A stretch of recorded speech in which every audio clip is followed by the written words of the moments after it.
Hello, hello. Welcome to As Seen on TV on GDQ Hotfix. I'm Nichole Goodnight.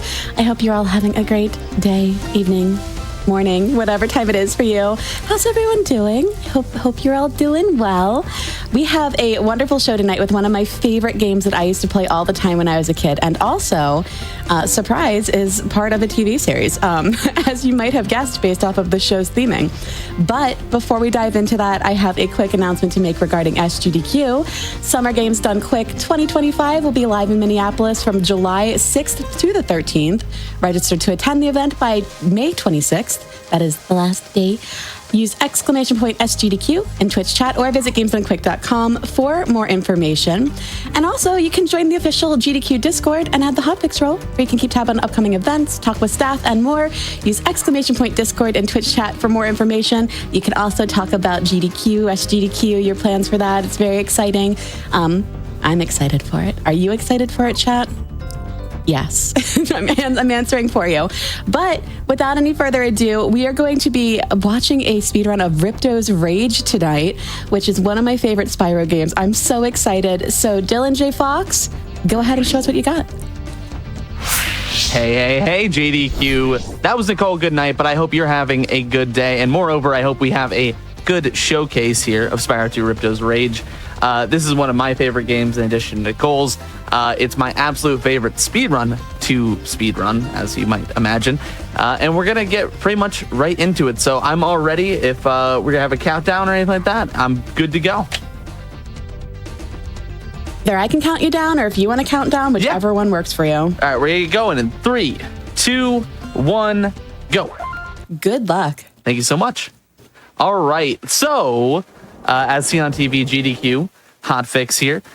Ladies and gentlemen, if you don't know me, I'm Dylan J. Fox. One thing you're going to learn very quickly about me is I talk very fast and I often don't know what I'm saying. However, the first thing I'm going to say here to you is this is Spyro 2 Ripto's Rage, the sequel to the original inaugural Spyro the Dragon, released in 1998. Spyro the Dragon was 1999 for Ripto's Rage, and we were doing 100% of the game. Now, the 100% category for this game, in this category, hinges on your ability to do the initial boss rush. The current route that we do optimally in speedruns involves you basically doing a modification of the any % route actually at first. However, before we get into that, we have to do Glimmer, which is notoriously one of the hardest ILs in the game. It just has a lot of very challenging things we'll be doing through it, such as making an outside one cycle on all of these lamps while collecting all of the gems, and even doing like little funny little movement patterns like this one, a spreader off that guy, which I unfortunately missed, so I'm going to back up by going up the whirlwind. That can save about 2 seconds, but missing it honestly isn't too bad. I figured I'll at least try to showcase it for you. So the objective, the goal of this category, of course, is to reach 100%. Now, how do you reach 100%, you might ask? Well, there are 3 primary MacGuffins in this game that you need to collect throughout it. There are 14 talismans, there are 64 orbs, which are like these little green things which we get from completing certain challenges, such as the one I'm doing currently. And then there are also 10,000 gems, which if you're familiar with the original Spyro game, you'll know there's about 14,000 in that one. If you're familiar with Spyro 3, there's about 20,000 in that one. In this case, there's 10,000 for Spyro 2. So I accidentally may or may not have gone ahead of this guy here. Ideally, you have him actually already at the door by the time I got there, but I had to kind of go over there and re-trigger him. Not a big deal, loses a couple seconds. So we got that first one cycle on those outside lamps. However, this inside one is very, very challenging. I'm going to be taking it something of a safe way, because to tell you the truth, I'm not very good at the hard way. It's still very difficult even doing it the quote easy way, but I'm pretty confident I can still nail it hopefully here. Get that flame charge up there, flame charge up there. We're gonna double jump on this gem, double jump over here. Okay, we got the one cycle, very nice. If I missed that, it would have been a solid like 20-30 seconds lost, so I'm very glad we hit that off Yippee. Rip. Welcome back, Nichole. Sorry, I'm here to give you yippee. I never left. I actually never left.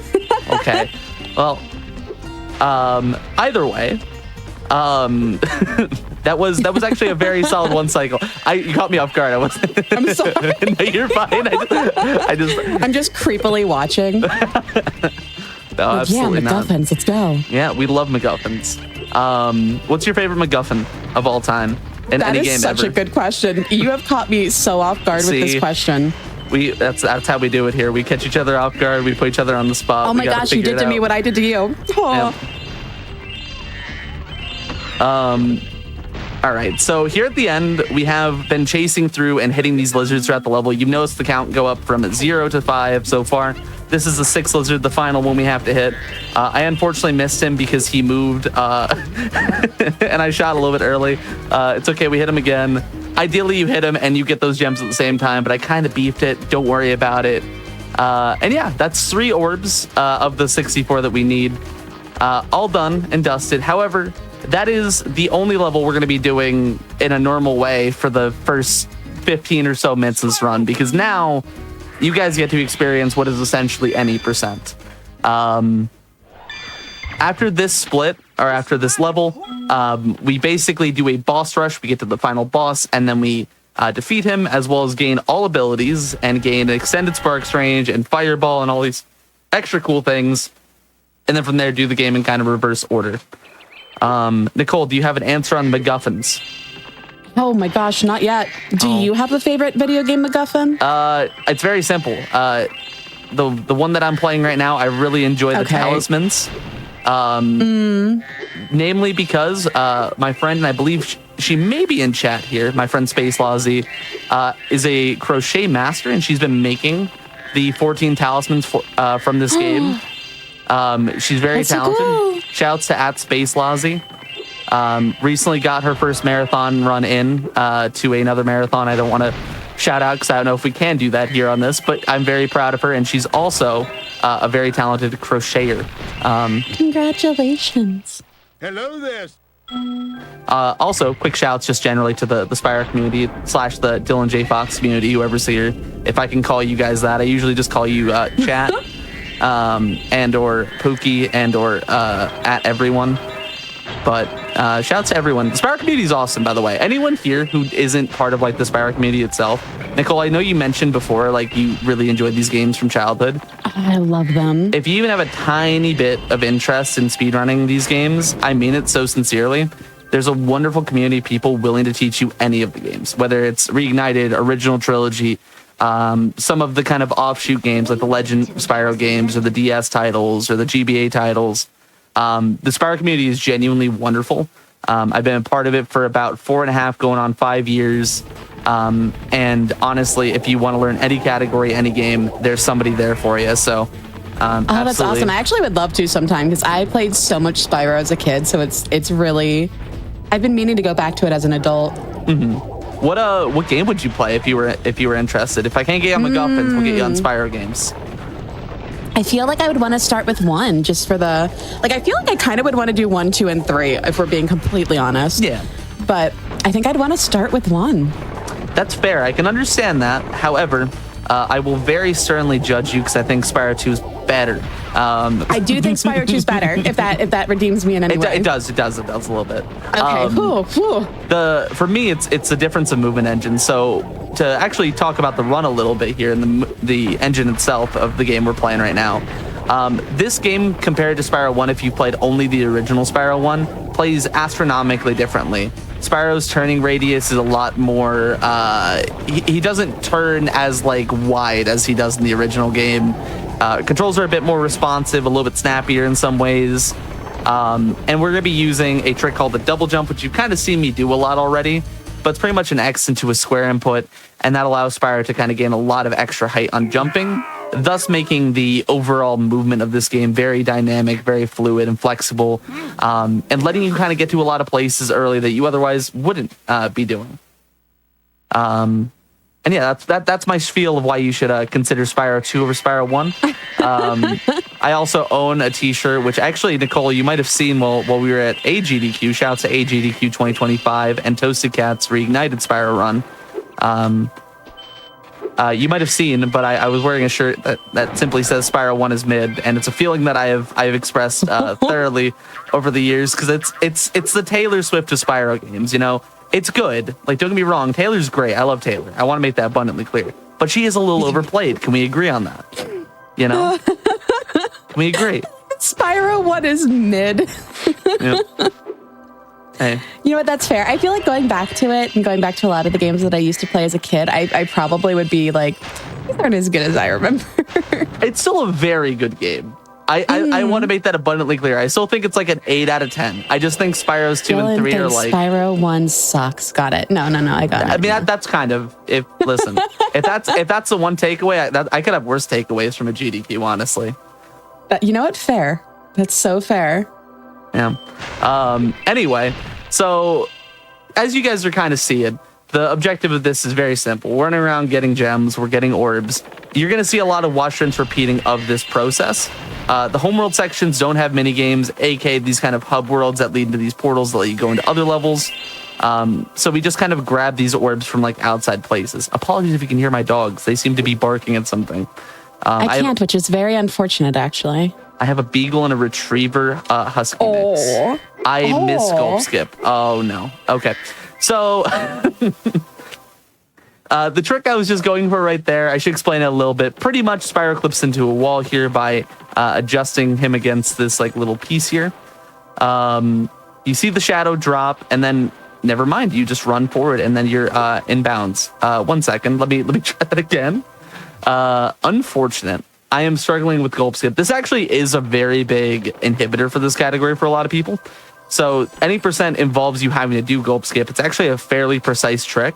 I'm usually pretty consistent at it. I actually just didn't do my charge glide fast enough. I actually got the hard part though. Okay, we're back to the easy part. Very nice. Okay. Let's just clip out the bounds and straight into the Gulp fight. That's not too bad. We'll take a third try. Well, we finally... That's what I get for dogging on S1. That actually probably is true, to be honest. And here we get to see firsthand my gorgeous, beautiful wife. Her name is Gulp. And let me tell you, she, if I could be as so bold as to say, rather, she does enjoy saying an explicitive I don't think I can say on here. Oh my gosh, how dare she? She does it every time I get here. So this boss fight is RNG. The first two phases, or there are 3 initial phases technically. You're supposed to get barrels. Ideally, you hit her twice with barrels. However, I missed that. But if you don't hit her twice, you get to see the bomb phase, which bombs are the worst thing that you can get in the fight. You cannot get double hits off of them. You can get double hits off of a combination of a bomb and anything else, or off of anything else with anything else. But that is not the case if you get like multiple bombs, unfortunately. So you ideally want to miss the bomb phase. It's just faster. And then there are rockets, which they're probably the easiest to deal with because you aim and you shoot, and easy. You don't have to worry about accidentally charging into the barrel wrong or anything like that. This boss fight, outside of the RNG of the items, these eggs end in random locations. And occasionally, sometimes we'll just not land, or we'll land on Gulp and explode instantly so you don't get the item. And a bunch of other things can just simply happen in this fight. It is quite literally the thing that I think will always stop this game from ever having a truly hyper-optimized world record in most of its categories. But that's also a blessing in disguise, because that means it can continue getting optimized by different people. And stuff. And Gulp is something that you fight in every category. She's unfortunately a very cruel mistress. Oftentimes she will often kill your runs, but if you get good enough at the fight, like this fight actually went really well. Outside of me missing the first double barrel, all doubles throughout the rest of it was very nice RNG, and also nice execution by me. Fortunately, it was fairly easy to execute on. But you know what? I'm not gonna tell you that. I'm gonna tell you that I'm the best ever, and you're gonna believe it, right? Right? Oh my gosh, you're the best ever. Exactly. Actually. See, somebody gets it. Amazing. Yep. And yeah, that was my beautiful wife, Gulp. We're unfortunately not going to see her for the remainder of the run. Wait, I don't go that way. My brain... Goodbye, beautiful wife. I'm doing 2 categories on Showcase Day. My brain went the other way for the other category for a second. I had to remind myself, and I fell and died. Anyway, that was your first example of a proxy in the game. That was Penguin. It was actually a not bad Penguin proxy. I just hovered extremely late onto the bit of scenery I wanted to be on, so I didn't really get where I wanted to be. That's fine. This time we're going to just hop on the scenery itself, kind of do this as a little bit of a backup. And we're going to hop on this wall, get some gems. And now we're going to be doing one of the only times in the game where we're going to be getting into a portal early. So you might have noticed Dragon Shores, if you've ever played this game, is normally right over to my right here. And now we're jumping out of bounds. Normally, the portal is supposed to be open after you beat Ripto. However, all portals are stored underneath their original location in these games for both Spyros 2 and 3. So underneath the Dragon Shores portal, like where the actual frame is and everything, they actually store the trigger to get into the load. So we get into Dragon Shores early, which if you know anything about this game, if you completed it before, normally that was a really, really nice Dragon Shores. While it's incredibly difficult, I'm surprised I hit that first try. If you know anything about this game, once you get all the gems, complete the game, you get access to Fireball, that little thing behind that door I just kind of went underneath. And by doing all that out of bounds movement you just saw with me getting on the wall and getting up and around, I instead just got directly in and got Fireball early. This is incredibly useful because we're going to be using this throughout the game. And moreover, we're going to be using it for the boss fight for Ripto, because this boss fight is also RNG if you don't have Fireball. But if you have Fireball, it becomes very, very trivial. I forgot what I was doing. I almost went back into Dragon Shores for a second. My brain forgot because I normally go for another trick there, but I'm playing 100%, not 14 Talisman, so I don't do that. My brain is mixed between the two routes in my head. Bear with me if I seem like I'm a bit of a goober, and I promise you I am. And yeah, anyway, welcome to the end of the game. Oh, okay, yeah, sure. Yeah, it's cool, right? You're just here now. So here's Ripto. He's a short little orange man, and he hates dragons, and he wants them all gone. Anyway, we shoot him a bunch. We turn around. We hit his giant... actually, we get to see our wife a second time, this time in android form. This is Mecha Gulp. This is normally a very hard second phase of the boss fight. But again, because we have Fireball, we just shoot forward. And then we shoot up there to early hit him on this phase. Very nice. We got the early hit on both phases. And then for some reason, he's flying a pterodactyl. I don't know how we got this pterodactyl. I don't know where it came from. If you watch the cutscene, it kind of just appears. So that's cool. And now we're just going to keep following. This actually, by the way, how I'm doing this boss fight at this stage for the third phase particularly, this is how the boss fight actually always goes. It's how it's like planned to go. So we are playing this casually at this point. But... all right, and that's time for any percent. Not really time for the marathon run, though, because we still have a lot of game to play. What are your thoughts on the any percent portion of this game, Nichole? That is so much faster than I ever would. Like, I don't remember how long it used to take, but my friends and I, this is what we would try to do, is we would try to 100% all of the Spyro games and all of, like, the Crash Bandicoot games. And I feel like it was over multiple days that we had to play it. So to see... even just 80% it done so quickly is terrifying a little bit. Yep. And if we have some bonus time where you need me for like longer, I can always do a dedicated 80% run and kind of show some of the slight differences in what we perform there. If we end up having a little bit extra time, which we might, you never know. Absolutely wild how fast that is. Yep. My personal best is 8 minutes, 35 seconds, which isn't that fast, but it's kind of fast.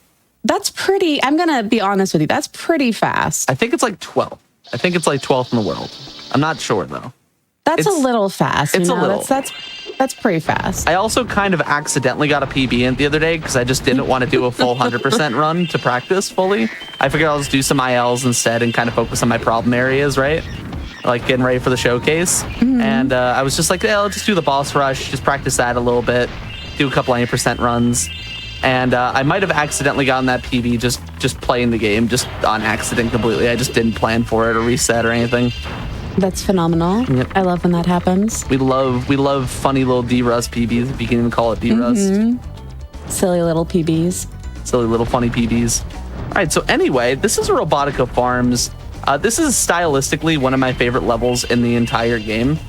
It's Robot Hillbillies, and I think that's just really funny. So in this level, we have a couple of different objectives. We need to blow up all these like different pumpkins, a couple doors, and some stuff to get an orb. My capture card just disappeared. That might have affected the game feed for a moment. Let me check. I think we're good now. Apologies about that. My OSSC has been acting up ever so slightly, and it only ever does it like once a week at a random interval. And it seems like that was the random interval. Cool. But yes, we have a few little... what was I going to say? We have a few little objectives.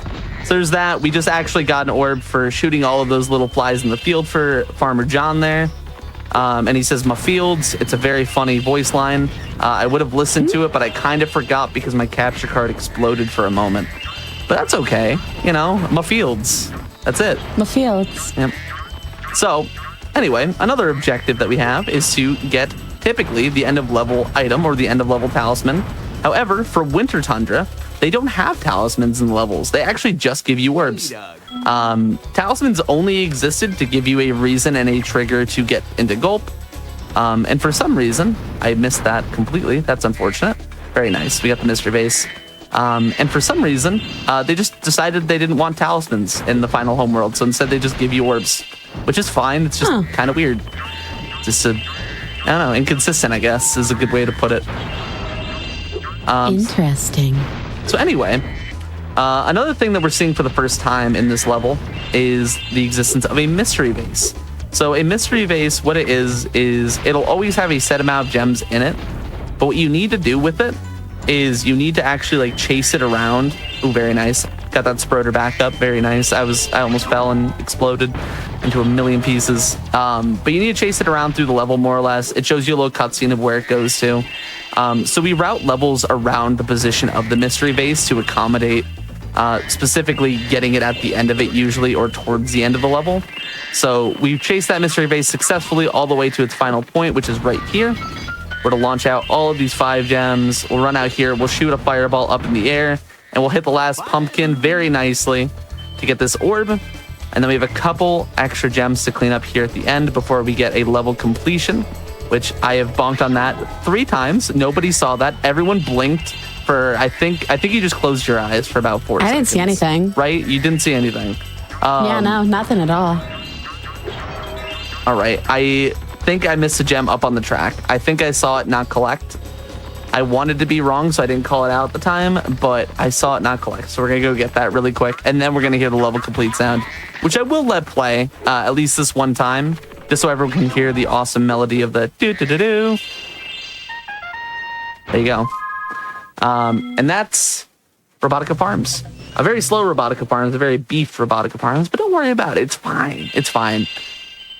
We're here for a good time, not a fast time. Are you worried? Oh, no, you're worried. I'm not worried. No, I'm not worried at all. I'm literally the least so worried I could be. You're so, okay, oh, you're no, not worried? Don't worry. No, don't worry. I'm not worried. I'm so not concerned. worried. Okay, all right, we're cool. No, We're chill? you told me not to be concerned. I'm so concerned. I'm unconcerned now. Oh my now gosh. We're chill. Okay, all right. Okay, cool. Anyway, now we're good. We're back on the stairway, not the stairway to heaven, but in fact the stairway back to Ripto. But we're not going into Ripto.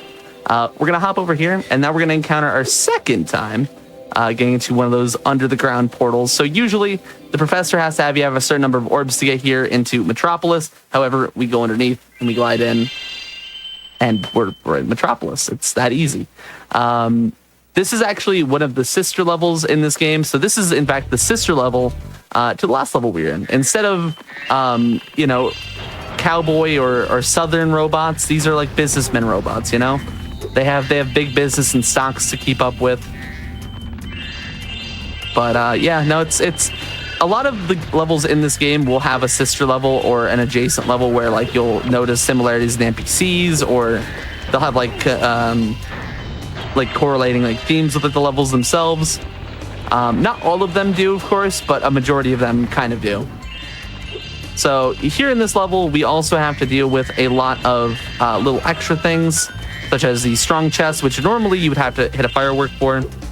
Fortunately, we have fireball, so we actually just shoot it with the fireball to blow it up instead of doing it the old-fashioned way. And we also have another boss fight, which is very difficult, I promise. It's the hardest thing you'll ever do in this game, really, if you have fireball. I promise it wasn't just me looking at the camera and pressing circle for the most part. I think that it was very hard, and I'm very scared to learn it one day, It's borderline impossible. Don't worry, I'll get you there, though. Borderline impossible. So here we have to make a cycle on these UFOs. It's very important that we make it. I actually beefed that. That's really bad. Okay. That one, I think I know where I can catch that one as a backup. So the reason why the UFO cycle there is important is because if you get off cycle, it can be very, very difficult to get these UFOs out of the air. Typically, you're doing this with a super flight power-up. I'm actually going to go get the super flight power-up because that UFO was not where I thought it would be. Because if I don't do this now, I think I'm just going to waste more time. Oh, there he was. I actually could have caught him there. He actually was where I thought he was going to be, but he came a lot later than I thought he was going to be there. That's fine, though. So we get 3 out of 3 on those. We talked to the beautiful inventor droid. I honestly, this is one of my favorite NPCs in the game because all I say is excellent work, and I need to hear that kind of encouragement in my life. You know, you just need it every day. Like, if I wake up and I hear excellent work, I'm just gonna be honest, that gets me out of bed. You know.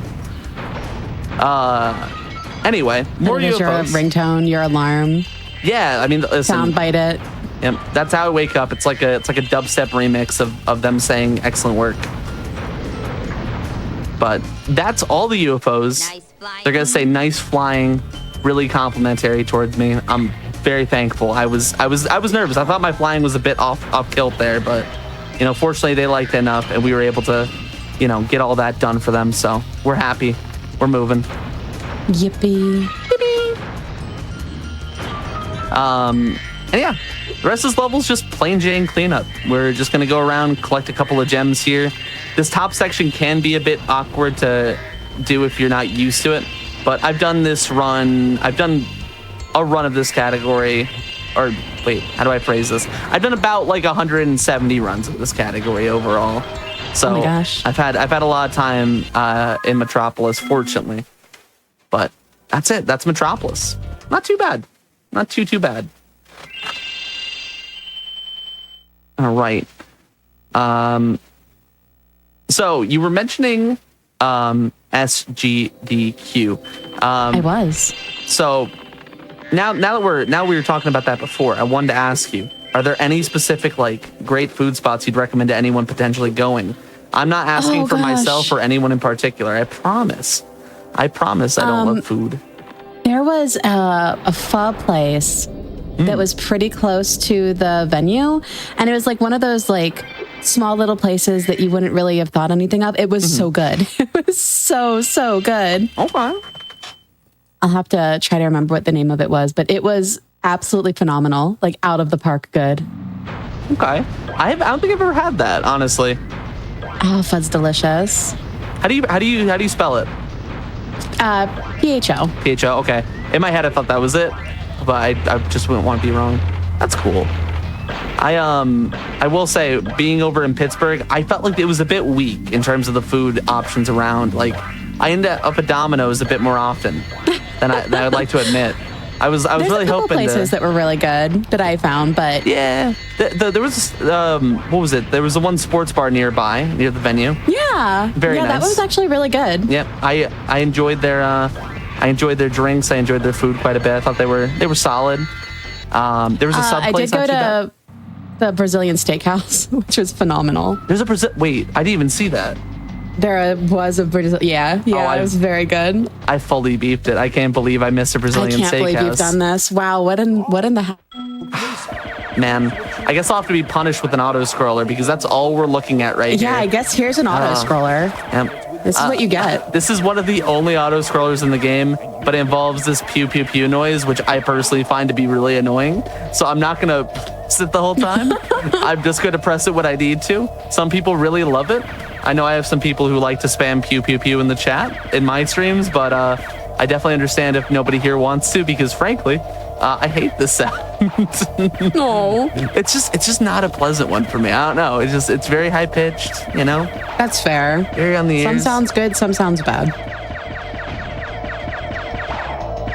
But yeah, no, Bo sounds like it might be a good idea. You know, if myself or anyone else is looking to go to SGDQ, I know that now I'm thinking about a Brazilian steakhouse, though. I'm actually really upset. Mm-hmm. I'm just upset that I missed that. I really I'm so am. Sorry.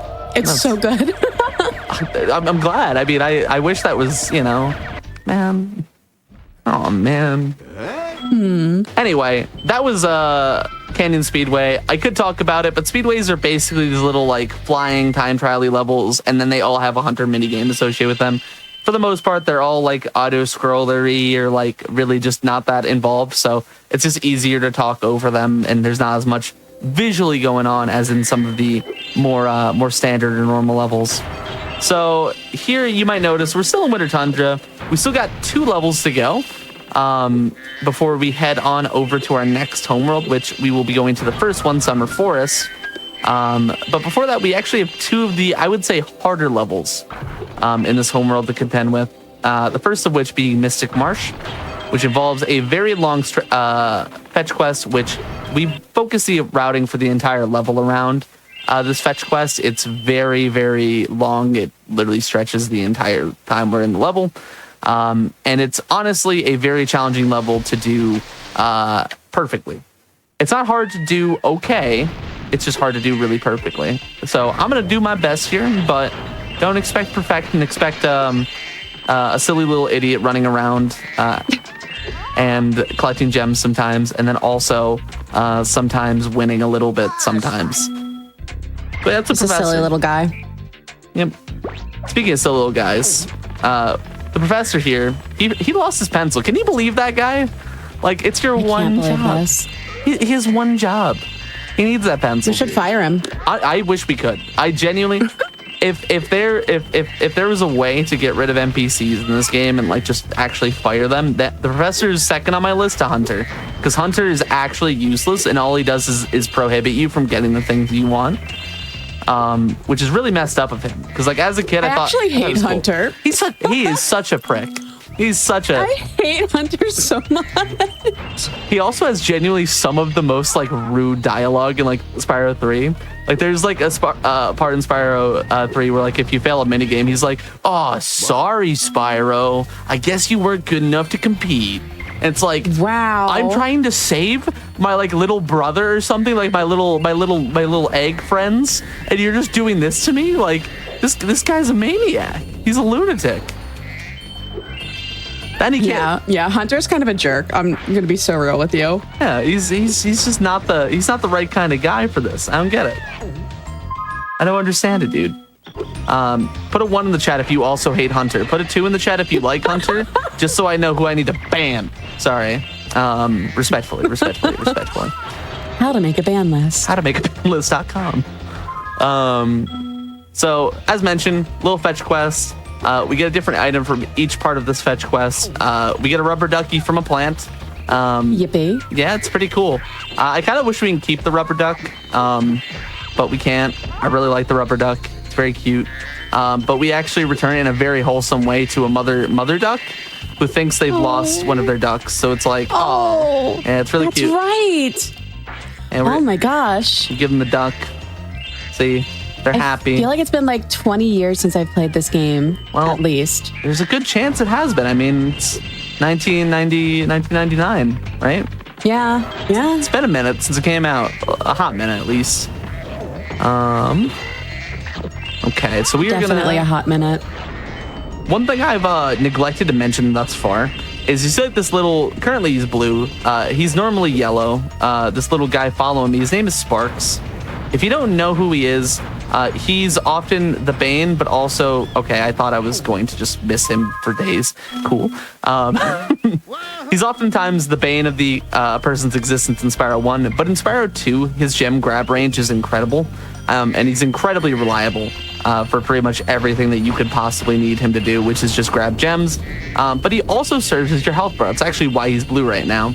So he has 3 stages in this game. He goes from yellow for 3 hits, blue for 2 hits, and green for 1 hit. Once he's 1 hit, if you get hit again, he goes away, but you stay alive. However, you then have to get all of the gems manually as Spyro, aka by running them over. It's very not fun to do that in any of the games, but it's especially painful in this category because his grab range is incredible, and you want to utilize that at all times.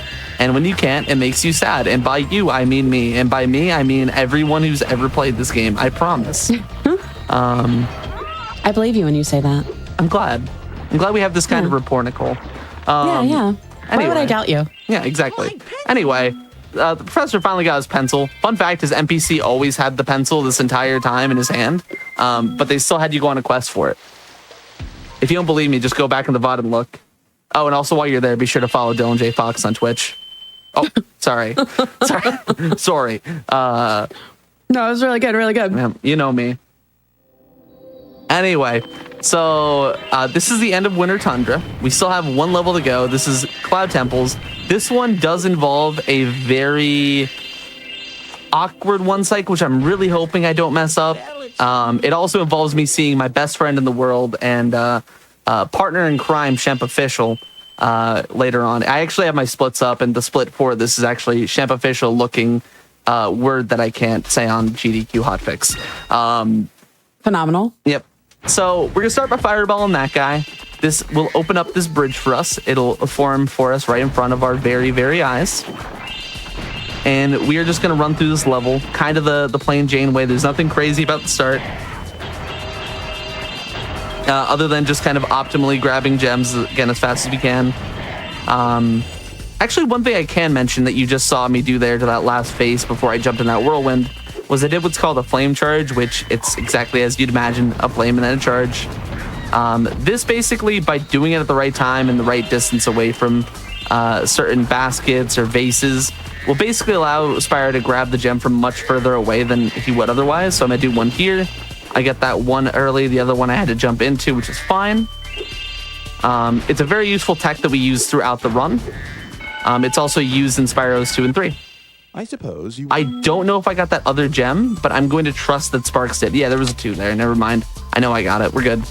We're good. We're balling. We remain balling, but not B-A-W-L-L-I-N-G. B-A-L-L-I-N-G. With an apostrophe. Oh, a G, not an apostrophe. Okay. Yeah. Well, we can do. I want to make sure I have that right. Oh yes, yippee! Yeah, we can do an apostrophe instead. I think that's a little bit more true to cause deep down, you know. All right. So here we're going to be doing some interesting movement. We're going to be grabbing all of these gems. We'll be doing another one of those flame charge jumps. I missed that. I knew I was going to. My line was really bad. Hit him, and now we're going to jump across here. And here's where things get a bit finicky. If I move too far forward on this next little fireball bit here, I will not be able to do the one cycle. If I do it right, then we will be bowling.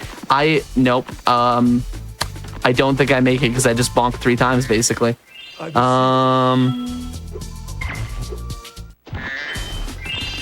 Okay, wait. I do get the teleport. Okay. That was awkward. That was very awkward. I didn't know how that was going to happen because I've never bonked there that much. All right, cool. So now I get to follow Shemp Official. I mean, Agent Zero. He's this giant, burly, red-haired man. He's a secret agent, so he wants us to follow him without him seeing us. So we do exactly that while also grabbing some gems on the way. The reason why that one cycle is a bit awkward is because you want that teleport to the end of level NPC at the same time as you can activate the dialogue for Agent Zero. It allows you to move during his dialogue, as well as pretty much just get the teleport afterwards. If you don't do it in that order, you have to do them both individually, and it loses, give or take, about like 30 to 40 seconds, give or take, somewhere in that range. And it gets very awkward. Okay, it looks like I did miss that 2 gem I thought I did earlier. That's fine. We can back that up right quick. Other than that, that was actually a very good Cloud Temples. I just very unfortunately just did not... Where are you aiming? He is going over there. Okay. Also, just so you know, sometimes I said Sparks is very reliable. He sometimes likes to lie to you, or seemingly lie to you, because it looked like he was aiming a lot further left than he actually was there to me. I am going to blame the game and not myself, because that would mean that I am having a skill issue, and I refuse to have such a thing at this time. I would never believe that you do, honestly. Exactly. But anyway, that's Cloud Temples. And yeah, that's the first homeworld, more or less. So I know that Winter Tundra is usually the one everyone does last in their casual playthroughs, so it's a bit weird to see it done first, but it's just the way that we do the game. And instead of ending on the first one, we're actually going to be entering the first one second, even though that's very confusing to say out loud. And it always is, and I've never found a better way to say it in all of my time playing this game. But it's true to exactly what we're doing, you know? Anyway, we're going to bash that rock. It has another rock in it that we want, so that rock is gone, so we can have our other rock. Not Dwayne the Rock, though. And that's Winter Tundra complete. Very nice. Very, very nice. What if Dwayne the Rock? Okay. Okay. All right, cool. All right, cool. All right, sweet. I love it. Cool. It's amazing. We've done it. See, if you asked me what if Dwayne the Rock this time a year ago, I would have been fuming. I would have been furious. Oh, I'm so sorry. Yeah. I would have just brought, you know. But now you've grown as a person? I've grown, or like, what happened there? Well, no, I'm a big wrestling fan, and The Rock Rock was screwing my guy Cody Rhodes out of the WWE Championship at WrestleMania. That's it. That's it's. Okay. So I was just deeply upset at The Rock. I was just so mad at that guy. He's doing his best, maybe, probably. He's doing his best, and he's selling his tequila. Does he have? Does he? He has tequila, and he made an Instagram video saying this is his first time eating In-N-Out, and that he eats it, and he has he made an Instagram video or an Instagram live post, right, where it was just him talking about how he's never had In-N-Out before. Let me get the whole story out. Okay, I'm listening. And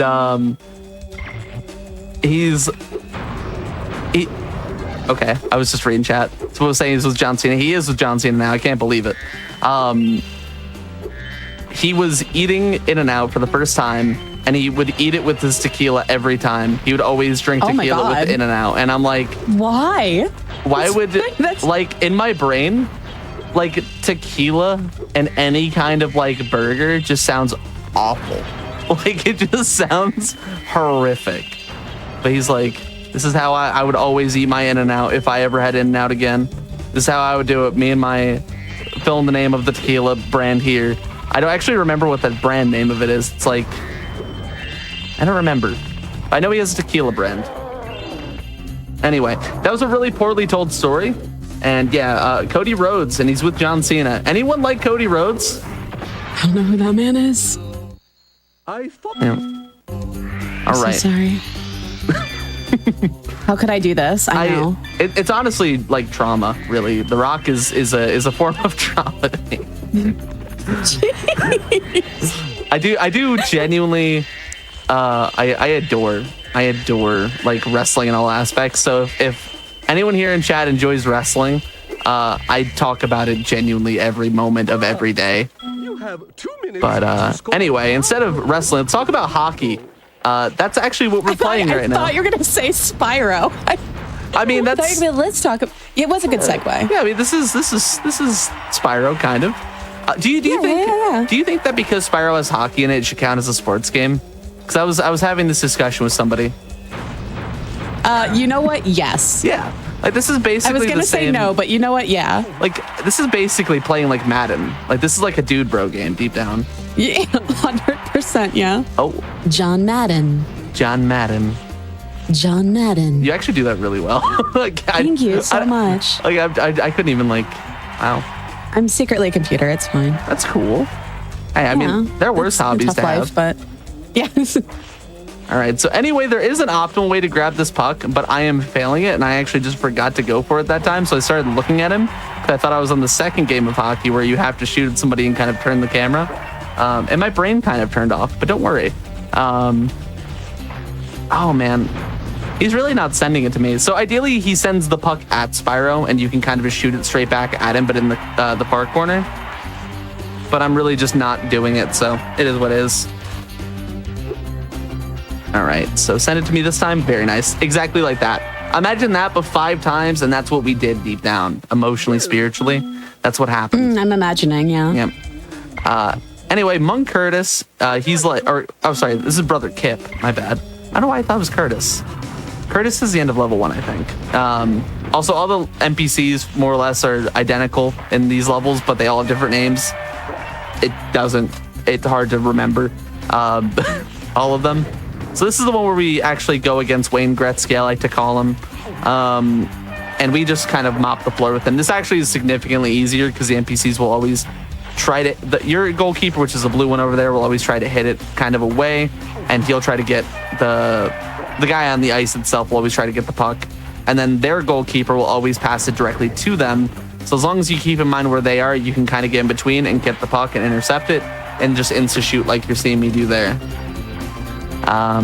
Yeah, this one I much prefer. If Hockey 2 was the only hockey, I'd be a very happy boy, but unfortunately I also have to play Hockey 1, so I'm a very sad boy. Shouts to Sad Boys Chocolate. You ever have Sad Boys Chocolate? I've never heard of that in my life. It's like a vegan chocolate brand. It's very nice. Oh. Yeah, I've never heard of it. So Another one of the orbs that we're getting in this level involves us hitting all of these little statues that are green and evil, I guess, and they have like a spirit in them. So again, we route the level around these kinds of objectives where we have something we have to do across it. So in this case, we're going to be getting like all of these gems here, which we of course have been through this section of the level. We get them last to accommodate the fact that we are getting all of these statues in this order. So makes it nice, simple, easy to go. And yeah, this is more or less Colossus. It's a very simple level as long as you can perform Hockey 1 well. Unfortunately for me, I am the best of all time, and the best of all time gets punished for being too good at the game by having bad hockey. It wasn't RNG based. I'm actually just bad, I promise. Well, I wouldn't have said that, but you know. I'm so humble. Uh-huh. Sometimes. But yeah. That's the first level of Summer Forest. So now we, of course, have to do the rest of them. Of which there are 4 more proper levels. There's 1 speedway.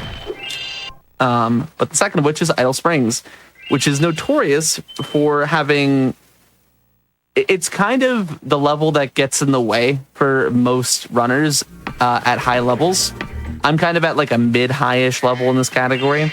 And it comes down to one specific reason, and it's the mini game we're going to be seeing here second actually, which is called Fish. Now, with Fish, there are 3 different types you can get.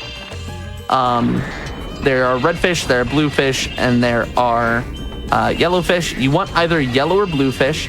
You don't want red fish. If you get red fish, what happens is you just can't shoot them into the idol's mouth, which we are going to be looking to shoot 10 fish into the idol's mouth. And if you do that, he spits up 3 of the other ones. It's a very bad minigame. It's very RNG dependent, and it's incredibly brutal from time to time. So with that in mind, I want an exercise here from chat. I want chat to count every single time they see a red fish. I want a 1 in chat, a 2 in chat. Keep going up and up and up. Whatever count you got. So we're on 1. That's 1. Oh my gosh, it's like 1 fish, 2 That's fish, red 2. fish, blue fish. Well, yeah, I say that all the time. 1 fish, 2 fish, or like the Young Gravy song. The what? Never mind. You don't know? Do you not listen to Young Gravy? Okay. The who? Okay. He's friends with Baby No Money. You know him? I literally just recently learned about Baby No Money. Okay. like the last week. It's fair. I'm old. I'm so sorry. How many fish are we up to, chat? Is anyone counting? Nobody's counting. I can't believe it. I just shot a red fish into him. Oh my god.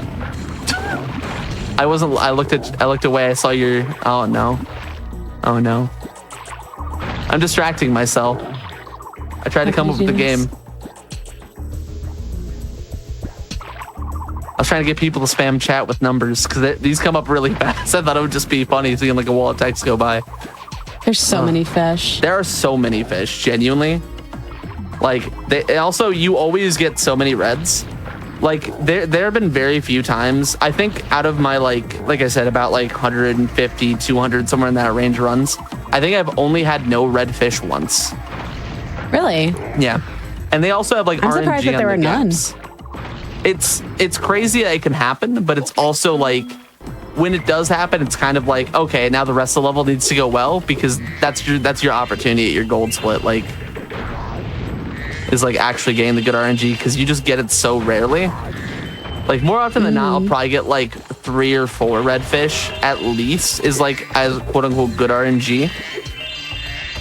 But if you can manage to get no red fish, it's like a godsend. How many red fish did we end up with if anyone was counting all the way? 1 billion. 1 billion? That's a lot more than I thought. Yeah, I know. Well, you should have thought better. I'm thinking better. Hold on. Wait. Good. Okay, good. Okay. I stopped thinking. Oh no. Oh, that's It fair. hurts. Oh no. I can't blame you. Yeah. Honestly, thinking's kind of tough sometimes. So what I try to do as often as I can is... Yeah, same. Simply not. Just simply don't sometimes, and then, you know, maybe you win sometimes. And then if you don't win sometimes, then maybe it's not the right time. You know what? That's actually pretty good. It's actually pretty good. So anyway, here you guys are gonna get to see another example of a proxy. This one is chess proxy. Proxy right off the hitbox chess. It's incredibly easy compared to when it's open compared to when it's closed. It's still somewhat challenging, but if you practice it, if you try it out yourself, it's not too bad. Basically, proxies themselves involve you pressing X while inside the hitbox of something else, while kind of in a jumping animation typically. You'll see a bunch of them during the 14 Talisman run I'll be doing for the second showcase here. So we will be hit him. Very nice. Okay. I thought I was going to miss him on that second fireball. If I do, I have to do another lap. So very fortunately, I didn't. Look at them. All right. Flame charge that. Hop on up here. And we're going to get to go on over and grab our talisman. So as mentioned before, right? We are now back to getting the 14 talismans, which normally we would need to unlock the gulp door. However, now we just need them because they allow us to complete the game. They do add up towards percentage or towards the percentage of the game. So we do, in fact, need them. All right. And that's Idle Springs complete. Very, very nice. Honestly, given both the fish RNG and also me deciding to shoot a red fish into the idol's mouth, that could have gone a lot worse. I will take it. These are the same guys from Mario Sunshine. Which ones? You talking about the Tiki guys? Admittedly, I've only played Sunshine a little bit. I haven't really beaten the game, but I at some point do need to. Sunshine seems really fun. All right. Anyway, speaking of really good games, Spyro 2, and specifically the really good character of Hunter, which I promise he's not just inhibiting us from getting the orbs, which we need to literally save his life and his like world and his like everything. Like I don't know what's wrong with this guy. He's like a sociopath or something. I don't know. Yeah, we love Hunter. I don't know if you heard us say earlier, but we actually really love the character of Hunter. Yeah. He's just a kind guy. He's not a sociopath, like I just said. Sweet gentleman. He really is a gentleman. Like, did you see what he did at the end of Spyro 3? I don't remember what I did yesterday. Oh. What'd you have for breakfast this morning? I do not know. Oh, wait. I do not know. All right. Well, anyway. I'm sorry. I failed everyone. No, it's okay. Listen, I had a bowl. I had a bowl of Wheaties. Breakfast of champions, you know. Oh, Wheaties. Yeah. Put a little bit of sugar on them. Oh my goodness, they go down like a treat. They're wonderful. All right, so here we're doing a swim in air throughout the homeworld. This allows us to get up to this top area very easily, collect all these gems very easily. It's very good to do this swim in air compared to going around. It saves quite a lot of time. And also allows us to skip the Allura dialogue so we can avoid talking to women, specifically the Allura women. And get into Ocean Speedway. I would say Idle Springs. That's the level we just left. And yeah, our second speedway of the run. So this one is a little bit more difficult than the first one in terms of the route I'm going to be doing. I'm not like going to be super locked in for it, but I'm going to be locked in a little bit more because I can miss one of these boats, and I'm hoping I don't. There we go. I didn't miss him, and we got okay, nice. That's the main hard part, is just that beginning section. After that, there's like this little bit here where I can technically fall in the water and fail, but I'm usually pretty good about it. Nice. Very, very good. Now, the mini game for this one is the main non-auto scroller one that the Hunter side missions offer you. It is, in my opinion, also the hardest of like the mini games, like just in general. Disregard what you just saw. We're No. Okay. Don't disregard what you just saw. We're doing a victory lap. You know, I thought that first flight through was time. I actually can't remember the last time I did that. Well, That's got me flustered. Okay, so the hard part of this, sorry, excuse me. The hard part of this is actually what I just did there. I failed because it's excruciatingly difficult. This is in fact live. If it wasn't live, I promise I would have had them edit it out. Anyway, we're gonna do the mini game again. Nobody saw anything, right? At everyone. So for context, when you fall in the water, in this in these speedways, what happens is you will automatically crash and fail them, making you redo all of them over again as to get all of the gems. If you do not redo them in that way, then you do not get all the gems, and of course we cannot complete the game, which is the objective of today. Anyway, here's a baddie. Her name's Queen Finny. We talked to her for a moment, but we get scared and leave, and now we're following Hunter and did some rings. He's actually taking us to Arby's. Chat, what do you want from Arby's? You guys better hurry up. We only got like a little bit. Probably like 4 or 5 years. Their curly fries are so good. They're so good. Really, I don't think I have either. I don't know why Arby's was the restaurant that came to my mind. It's probably because the ads are so good. You know, they always have that very sultry, beautiful voice, like saying Arby's. That's what sold you the commercials. Like, okay, that's fair. Oh yeah, 100%. Doesn't take much. It just takes a good Arby's commercial. It just takes a good Arby's commercial. Yeah, no, like, that's fair. It doesn't get me in there, but lets me remember them. You know. Yeah. Like, 'cause what am I gonna do? Get a roast beef sandwich. If I recall, the roast beef sandwich was pretty good. You know, it's not bad, but it's like, I don't know. If I'm going out to like a fast food place, I want something like gross. Like, I want something. Like, I don't want this to be good. I don't want this to be good. I want to be like just. I want to go like Burger King, get like their irradiated like chicken fries. You know, their irradiated chicken fries. Yeah, I'm listening. Okay. Do you have strong feelings on chicken fries? Have I hurt you? I think I've only really had chicken fries like once ever. And it was like some really not great fast, like it was like a Burger King in the 2000s. That's fair. Burger King in the 2000s is always scary, personally. The early 2000s. That's like the darkest era. Back in the olden days. Back when they would give you the crowns. Remember those? They still have them, I think. I don't know. I haven't been in a Burger King in probably like 6 or 7 years. But I feel like I've seen the crowns in the world still. I don't know. Maybe you're right. Can anyone here confirm? Can anyone here, while you're watching the stream, go to your local Burger King and confirm with a tweet at GDQ, specifically showing a Burger King crown? That'd be awesome. Do you have any Burger Kingers in here? Like, yeah. Do we have any Burger Kings or Burger Queens? Ooh. Yeah. Do we have any burger friends? Any burger, yeah. Burger enemies. Any burger monarchs of any variety. Burger Monarch is wild. Thank you. Anyway, we're in Hurricos.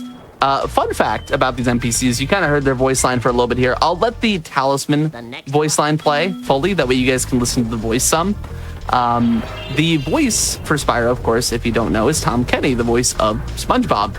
And also, fun fact, that SpongeBob voice that he does actually originates from Spyro 2. It literally originates from being the Electro voice originally. And then they were like, wow, I really like this voice. Can you do this again? But for SpongeBob. And that's how SpongeBob became the SpongeBob that we know. If you guys enjoy Yellow Sponge Guy Man. Yellow Sponge Guy Man. I've never seen Yellow Sponge Guy Man Dude. Really? Thank you, Spyro. Yeah. You've deactivated We're gonna all listen. of the electric barriers. We've been guarding this talisman from the gear grinders. Please, take it as a reward. Oh. And that like you can hear it. It's SpongeBob completely. But yeah. You ever watch SpongeBob? Hold on. We need to like I wanted to let that play because I wasn't gonna have another chance, but what do you mean you ever watched SpongeBob? I'm old. That's not an excuse. It's a little. I mean, it's a little bit of an excuse, right? Nah. Okay. No. I'm kind of old too. Like I'm all the kind of old too. Like, well, you said you. All right, I'll listen. I'm not calling you old. I'm just simply referring to what you said. I'm listening. And I'm kind of old too. I'm 27. You know. I'm no. Oh my God! I'm breaking into dust. Anyway, You need to watch Sponge Guy Man, dude. I think. Yeah. I think you need to watch. I do hear that it's a very funny show, even for adults. Like the older seasons especially are quite good. I think the newer stuff I haven't seen really. I think anything up to like season 4 is probably like what people would consider to be the golden years. How of that many show. seasons of SpongeBob are there? Probably too many. I mean, Nickelodeon milked it as its cash cow. It's arguably, I think it's the longest running cartoon ever at this point. Really? It's like gotta be up there. Like as far as like regularly updated running, I guess that would probably be something more like Scooby-Doo or something like that. But there wasn't one Scooby-Doo cartoon. Scooby-Doo. I don't like Scooby-Doo. What? He scares me. Why does he scare you? He scares me. I don't know. He frightens me. Are you afraid of the Danes? No, I'm not. I'm just specifically afraid of Scooby-Doo. I just don't like him. I think he's up to something, you know? I don't think he's up to good things. I don't think Scooby-Doo is a good guy. He's the one solving the mysteries. He's like Ruggy, like that. Yeah. I've got some really weird Scooby-Doo takes apparently, Chad. Okay. Sorry. All right. Oh, that's right. The Simpsons. The Simpsons does exist. Oh yeah, that's true. Actually, that's a good point. I forgot about the Simpsons. I've also never seen The Simpsons. What have you seen? Let's talk. That's such a good question. I wasn't allowed to watch it when I was a kid because, and I quote, Bart was disrespectful to his parents. I mean, to be fair, he was very disrespectful to his parents. That's not the reason I wouldn't let my kid watch The Simpsons personally. But, you know, if that's the reason, all right. I also wasn't allowed to watch Rugrats when I was at my aunt's house because, and I quote, he's disrespectful to his parents.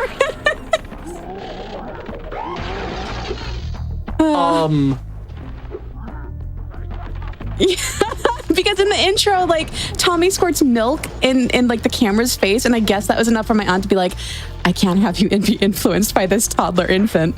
Yeah, yeah.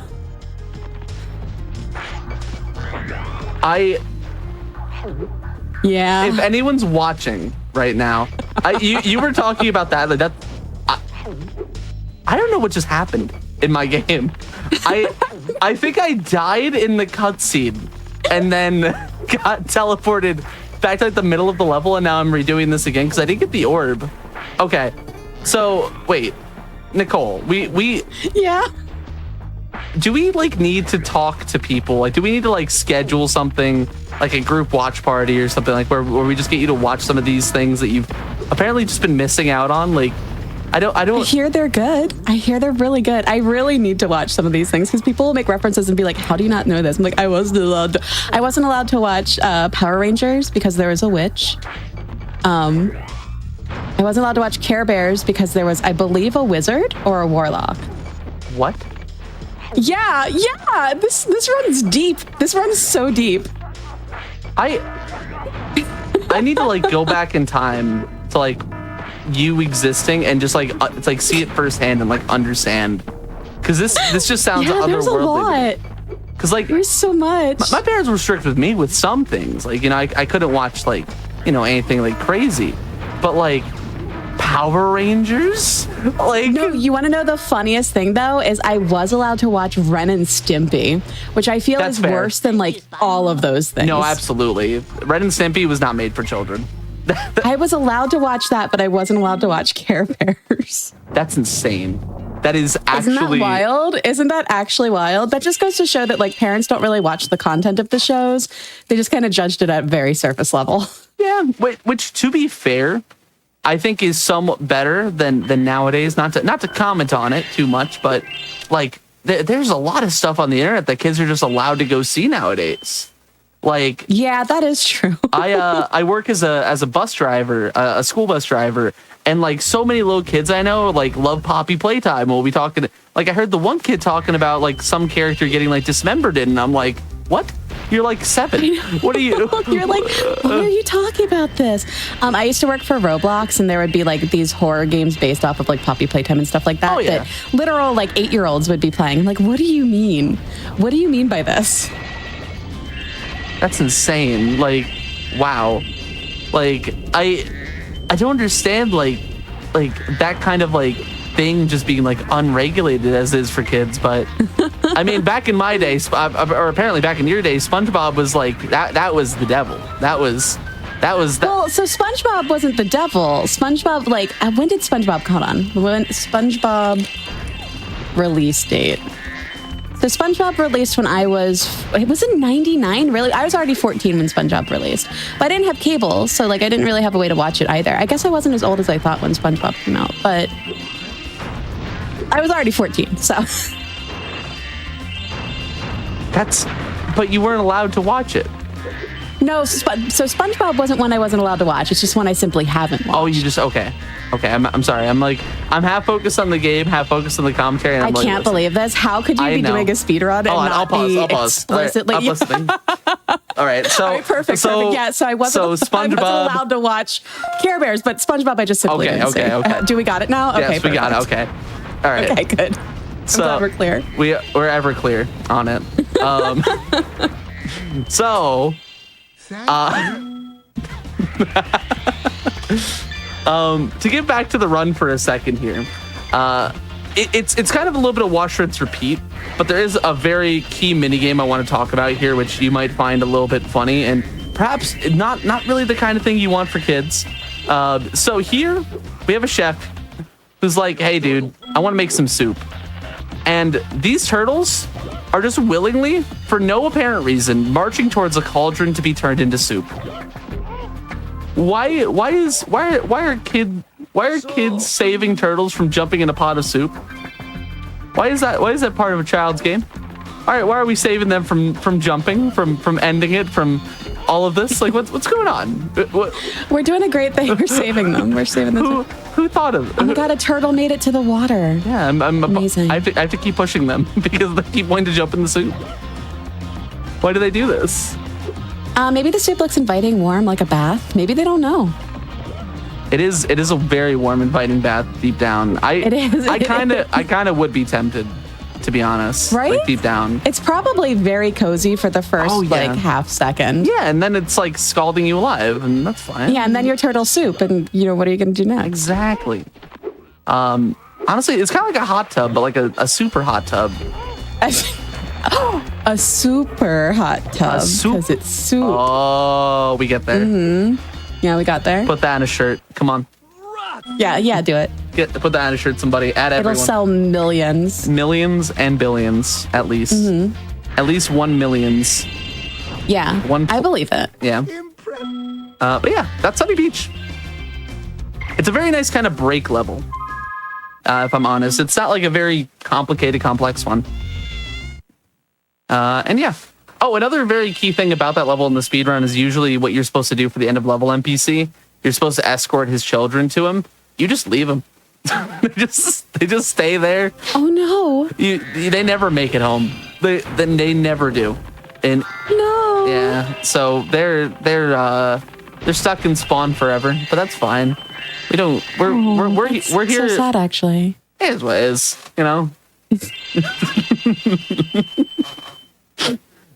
Anyway, Aquaria Towers. So the start of this level, we're going to be doing a lot of stuff underwater. The name Aquaria implies water, as you might imagine. This level is more or less entirely underwater, and we'll be playing it pretty much completely in the underwater movement engine. That is an insane grab by the NPC's dialogue box, by respect. He was hustling for it. So we're going to charge in this corner, press triangle to aim, and kind of aim over right here a bit, and hopefully hit a little button through the wall here. Me actually charge in. I think I'm not in the right spot. Charge in, hit the button. There we go. You heard the button get hit. This basically, by hitting that button on the other side of this wall, allows us to do the level in reverse order, but also very crucially makes it so we don't have to watch multiple of those cutscenes of the water kind of coming down from the ceiling, as that is very slow and we don't like cutscenes in a speedrun. So here, these sharks are automatic kills. If they hit you, you die. So what we are going to be doing is we're going to be shooting every single one that we see. There is a optimization for certain sharks that you can do where you just kind of charge through them and hit them by like shooting at the ground underneath you as they chase you. However, I am a scared man, and I don't want to do that because I am already losing quite a lot of time, especially to that weird death in Hurricos. That was a very strange one that we lost quite a bit of time to. But here, we're just gonna keep grabbing some gems and stuff like that. Start on up top. Usually that 5 gem, that second one up there, is one that a lot of people forget, myself included. So I was making a very stern mental note to myself to not forget it. Unlike Nichole, who has forgotten to watch SpongeBob. No, but now listen. Now hold on. Sorry, I didn't mean to call out. Forget. Okay. I can't believe this. Well, you said you've been meaning to, and it sounds like that. Okay, actually, you know what? You're right. Yeah, it sounds like you're right. Actually. Hey, listen, I'm not here to call out falsehoods. I'm here to call out truths. And one truth: this run is really good so far. I promise. I believe it. Honestly, it's been like 2 levels that have gone especially poorly. That Hurricane Coast was just like kind of a thing I've never done before. And the other 2 were unfortunately the gulp skip and something else. But other than that, it's actually been pretty solid. But this has been a solid little showcase so far. We love a solid little showcase, yeah. So here this NPC says our world is wet again. Fortunately, we were able to provide moisture to them again, as they were otherwise in a drought, in a literal drought, these seahorses without a sea. And now we're just gonna headbutt the ground for a while, and I'm just gonna stare at the camera to make eye contact with you, whoever's watching right now. I love the seahorses, by the way. They're so cute. They are very cute. They are very, very cute. The end of level 1's name is Hoppo, and I think that's a really great name for a seahorse. Oh, Hoppo.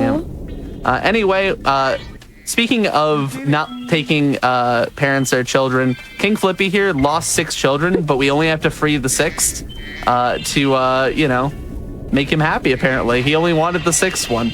None of the other ones are relevant. Usually what you have to do is you have to go through 6 individual towers, free 6 individual seahorses. It's a very slow process. But if you headbutt the ground like I was just there for a solid like 20-ish seconds, you can just free the last one, and then he doesn't care about the rest of his kids suddenly. It's awesome. It's amazing. Oh, Hunter. Yeah. I meant to say Hunter earlier when I saw him and make a very disgusted face. Yeah.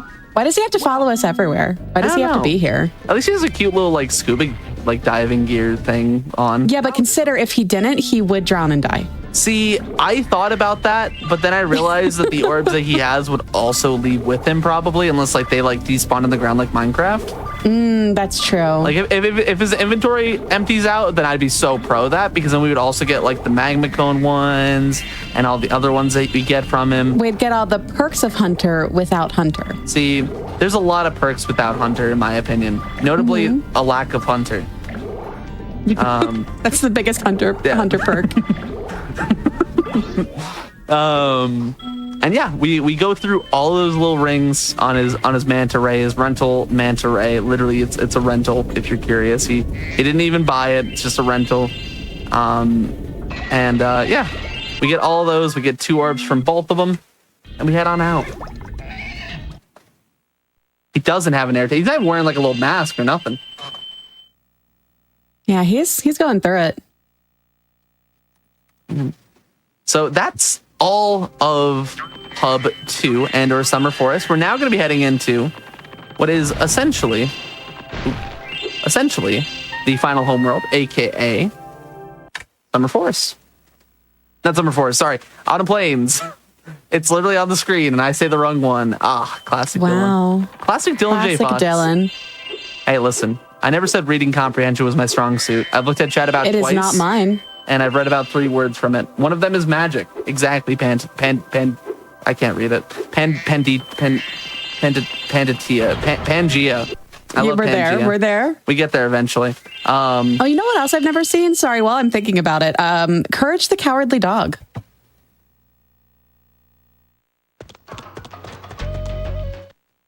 Dylan's like, I can't be on this show anymore. Just end stream. Hold on. I need. Let's actually digest this for a second. Show's called As Seen on TV. Show is called As Seen on TV. And you're telling me this girl ain't seen SpongeBob, she ain't seen Scare Bears, she ain't seen Courage. Like, what? Hold on. Hold on. You can't call me out like this. What the heck? What is this all about? Wait a minute. Hold on. I invite you to my home. Hold on. Wait. I bring you into my house, and this is how I'm treated. Hey, listen.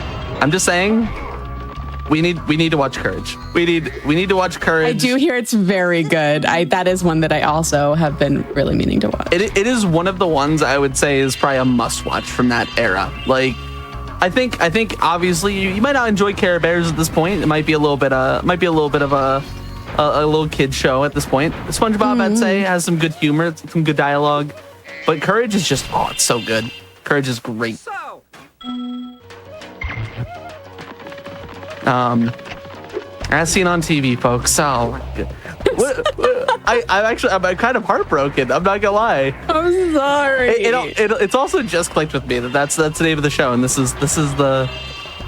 Okay, well, I mean, it's not like I've never seen a TV show in my life. Okay, well, what's your favorite show? Let's start there. What's your favorite? Severance, probably Severance. What's that about? It's about having a procedure to like sever your work life from your home life so that like your work persona never has to know anything about your home persona and your home persona never has to do anything with your work persona. It's so good. It's so good. Can they make that concept real? That'd be awesome. Well, I mean, there's a lot of problems with it according to the show, so probably not, but it is a very good show. I assume it's a big commentary on not taking what you do at work home with you. It's a lot of like it's genuinely one of the best shows I've ever seen. Okay, I can get with that. It's so good. Are you a fan of like things like Marvel, Doctor Who? I am. I've never seen Doctor Who. Okay, don't be concerned. I've seen like 6 episodes of Doctor Who. Okay. It's better than none. It's better than none. It's better than none, you know. What would you say is your favorite like kind of big IP or like franchise like of like things to watch? Like are you like, for example, like a DC, a Disney, I do Marvel? really like Disney. Okay. So do you have like How do Nichole watch any TV shows? No. Well, we've learned. We've watched Severance, 6 episodes of Doctor Who. That's a lot. I mean, I've seen some anime, so like, okay, I know what TV is. Okay. Like what's an anime like that you would say is like a must watch? Oh, you know what? I actually, as new as it is, I really like Free Run. It was very good. I've heard but good I just things got done. about it. Oh my god, it's so good. I just got done watching FMA 03, and I'm watching Brotherhood now. Okay. I'm a little behind. I mean, listen, better late than never on that one, honestly, because Yeah. like FMA is just great. Like no matter when you watch it, it's just a good show. Have you seen 03 and Brotherhood? I've only seen Brotherhood. Oh, 03 made me so mad. Well, I would ask why, but I assume that would lead to a spoiler. I don't know if it's a spoiler or not, because I kind of assume that it's probably the same in Brotherhood. Oh, is it what I'm thinking it is? I don't know. Like, I mean, Dog? No, I actually, no. No, I was okay with that. You were okay with that? No, I mean, like, that. What? No, that's not the thing. What? That's not the thing that made me so mad. Have you seen Samurai Jack? No, I'm sorry. I'm so sorry. Sorry, chat. Anyways, I've seen on TV where we play your favorite TV shows on video game versions of them that I have definitely... I mean, I've seen a lot of the ones I've had on the show. Yeah. Like, yeah. Have you seen the Spyro show? I have not seen Skylanders. But I do really like Spyro.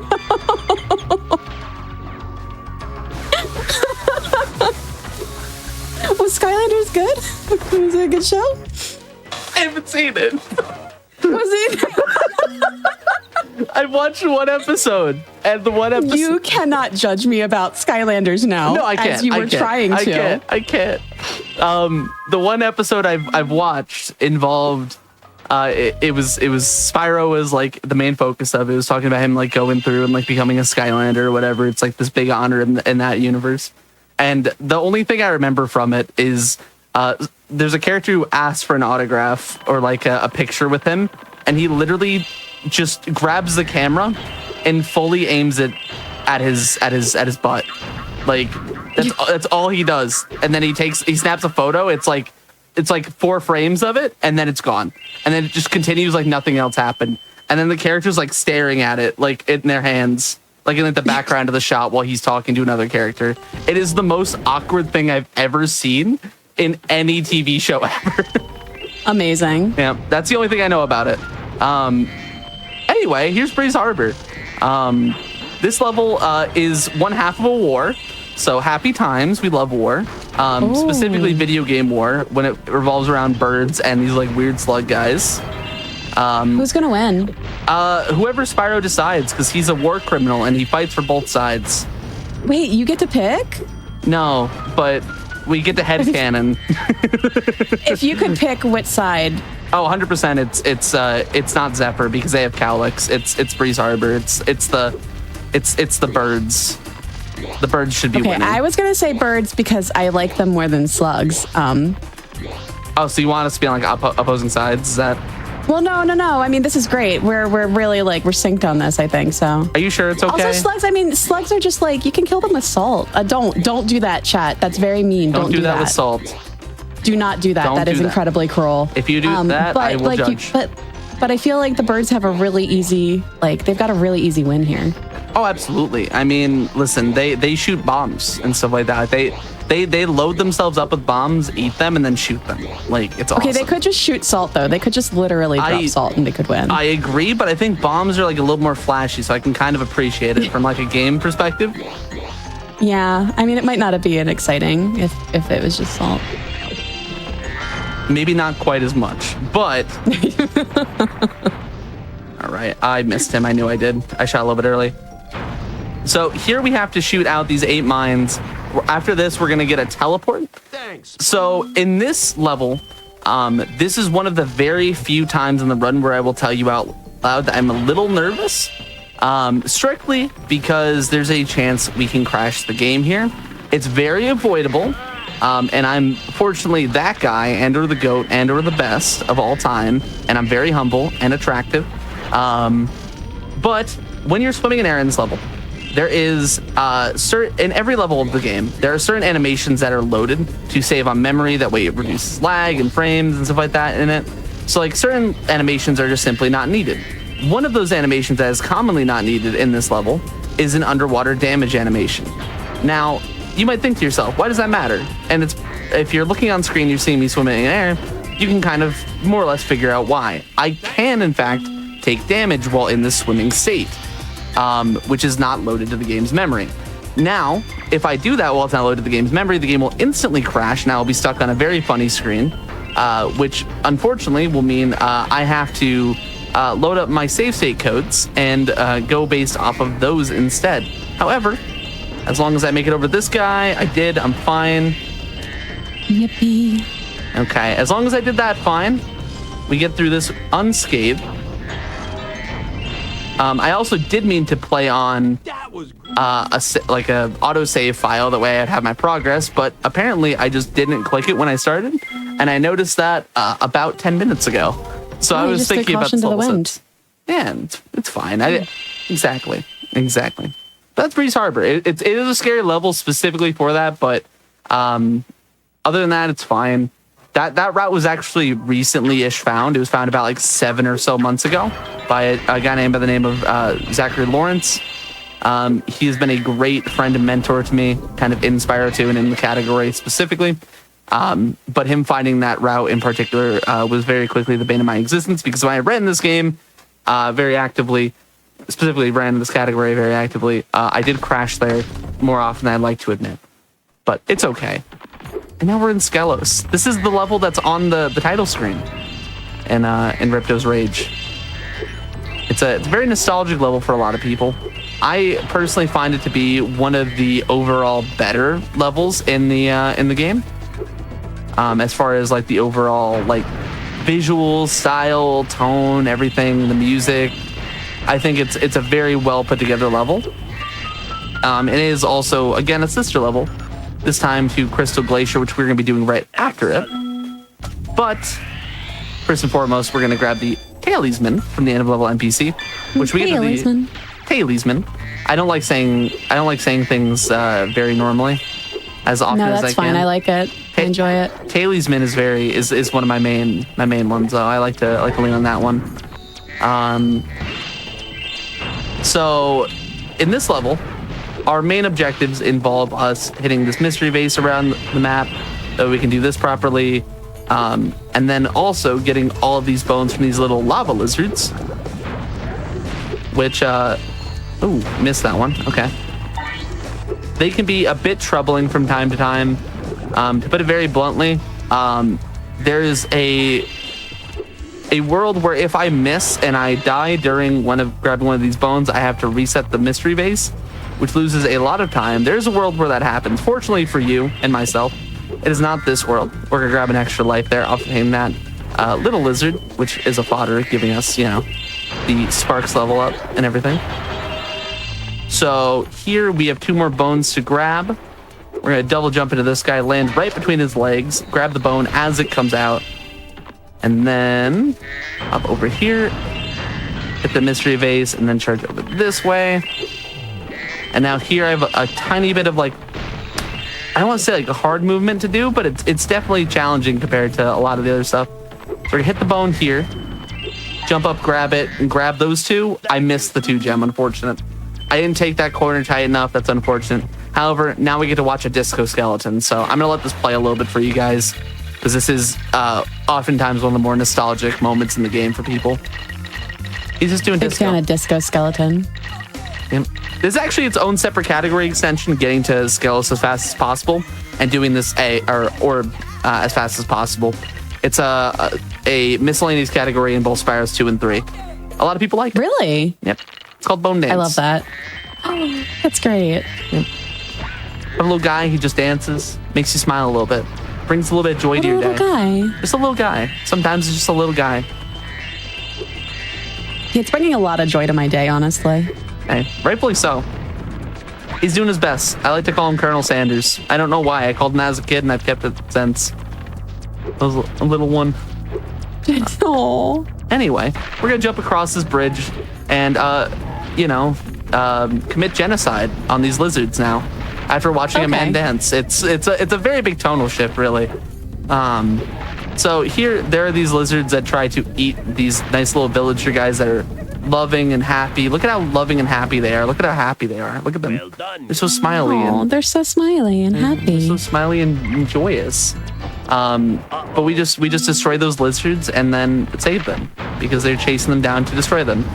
These are on a set pattern, so I know exactly which one's coming out of which one and where they're coming from. So it's not anything too deep, but it does. It can be a bit challenging from time to time if you mess something up. If you miss one and then you're off cycle, it's actually very easy to miss them. But fortunately, again, I played this game enough to know exactly where each of them are going and how they're doing what they're doing. All right. Very, very nice. So, if you can remember off the top of your head, Nichole, I have to ask you, what is your favorite of these Spyro songs? Like, what is your favorite level song OST soundtrack? Oh, gosh. Oh, I don't even know. This makes me want to go re-listen to the whole soundtrack again. I will say, personally, my favorite is... I prefer Spyro 3's music the most in general. I think it has the best score across the 3 games. But Spyro 3's Midnight Mountain, the final homeworld, I think is just a really good song. It just hits. It goes like wham, wham, wham, wham, wham, wham, like that. And then it's really good. Yeah, wait, hold on. What was that like again? Could you just... Wham, wham, wham, wham, wham, wham. Okay, perfect. I think I got it this time. Wham, wham, wham, wham, like that. But no, it's quite good. It's a very, very solid overall song. There's also a lot of other bangers in there, like Sergeant Bird's theme. There's a theme for the Sorceress, which I think is quite good. All of the homeworld tracks in particular, I think, are pretty popular.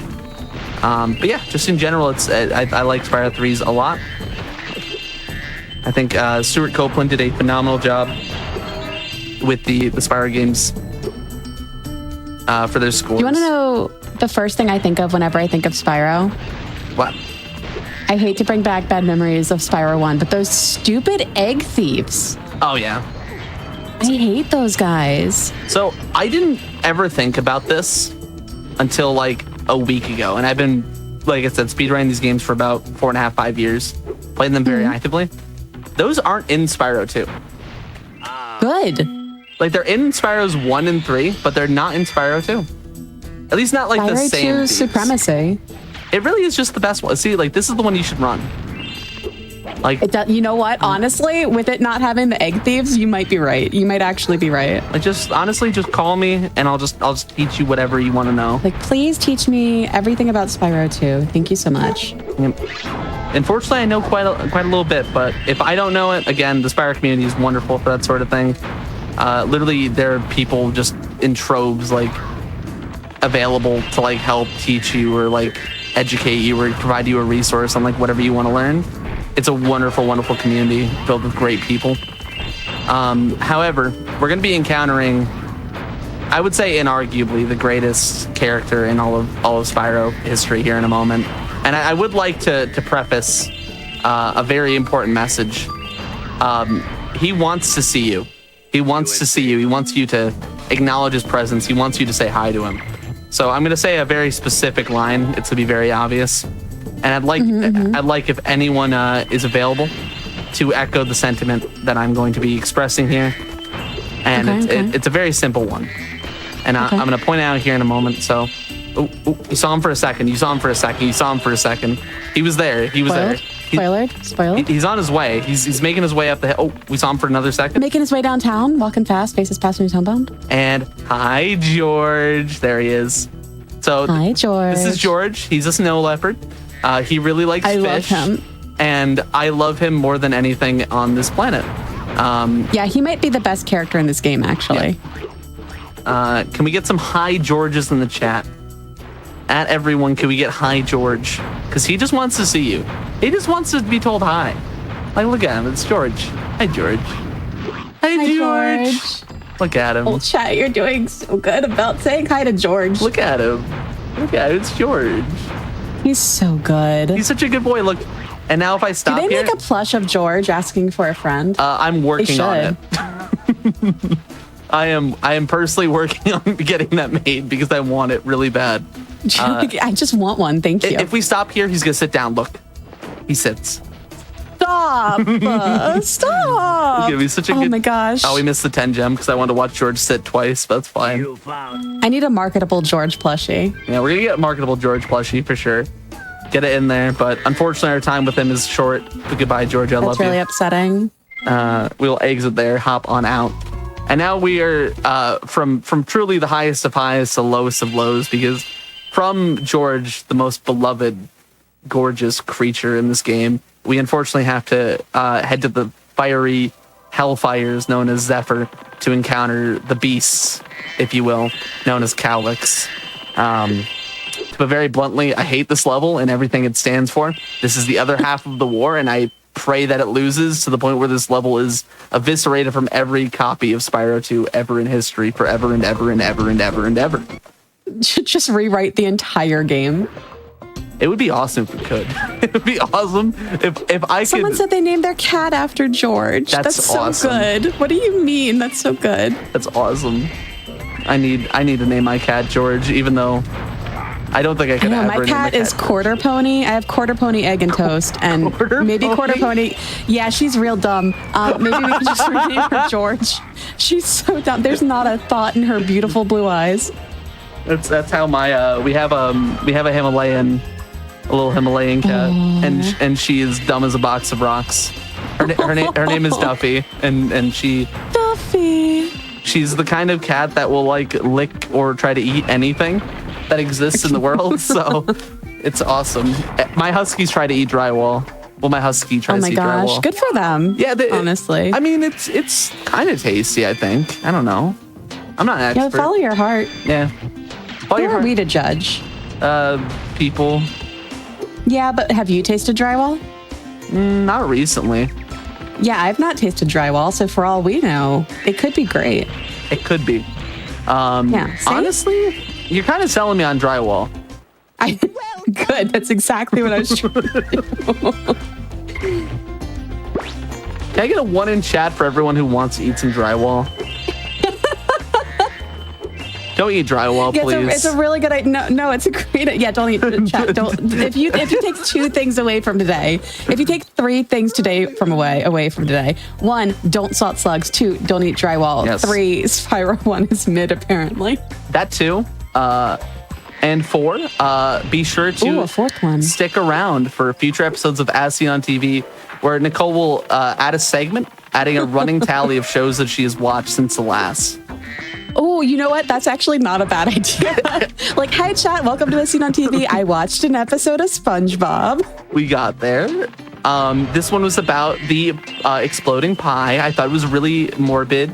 I didn't think them doing that to SpongeBob was right, but it's okay. I do know that SpongeBob has a pet snail named Gary, and I do think that that is great. It is great. SpongeBob does have a pet named Gary, and I had a cat named Gary that was named after that because Gary is more like a cat than a snail. Mm-hmm. Like he meows. Cat snail. That's amazing. Yeah, little meowing snail. He's very cute. He's a cute little guy. All right, we got a lot of 1s. A lot of people. I see. Is that Canadian femboy wants to eat drywall? Lego llamas wants to eat drywall. All right.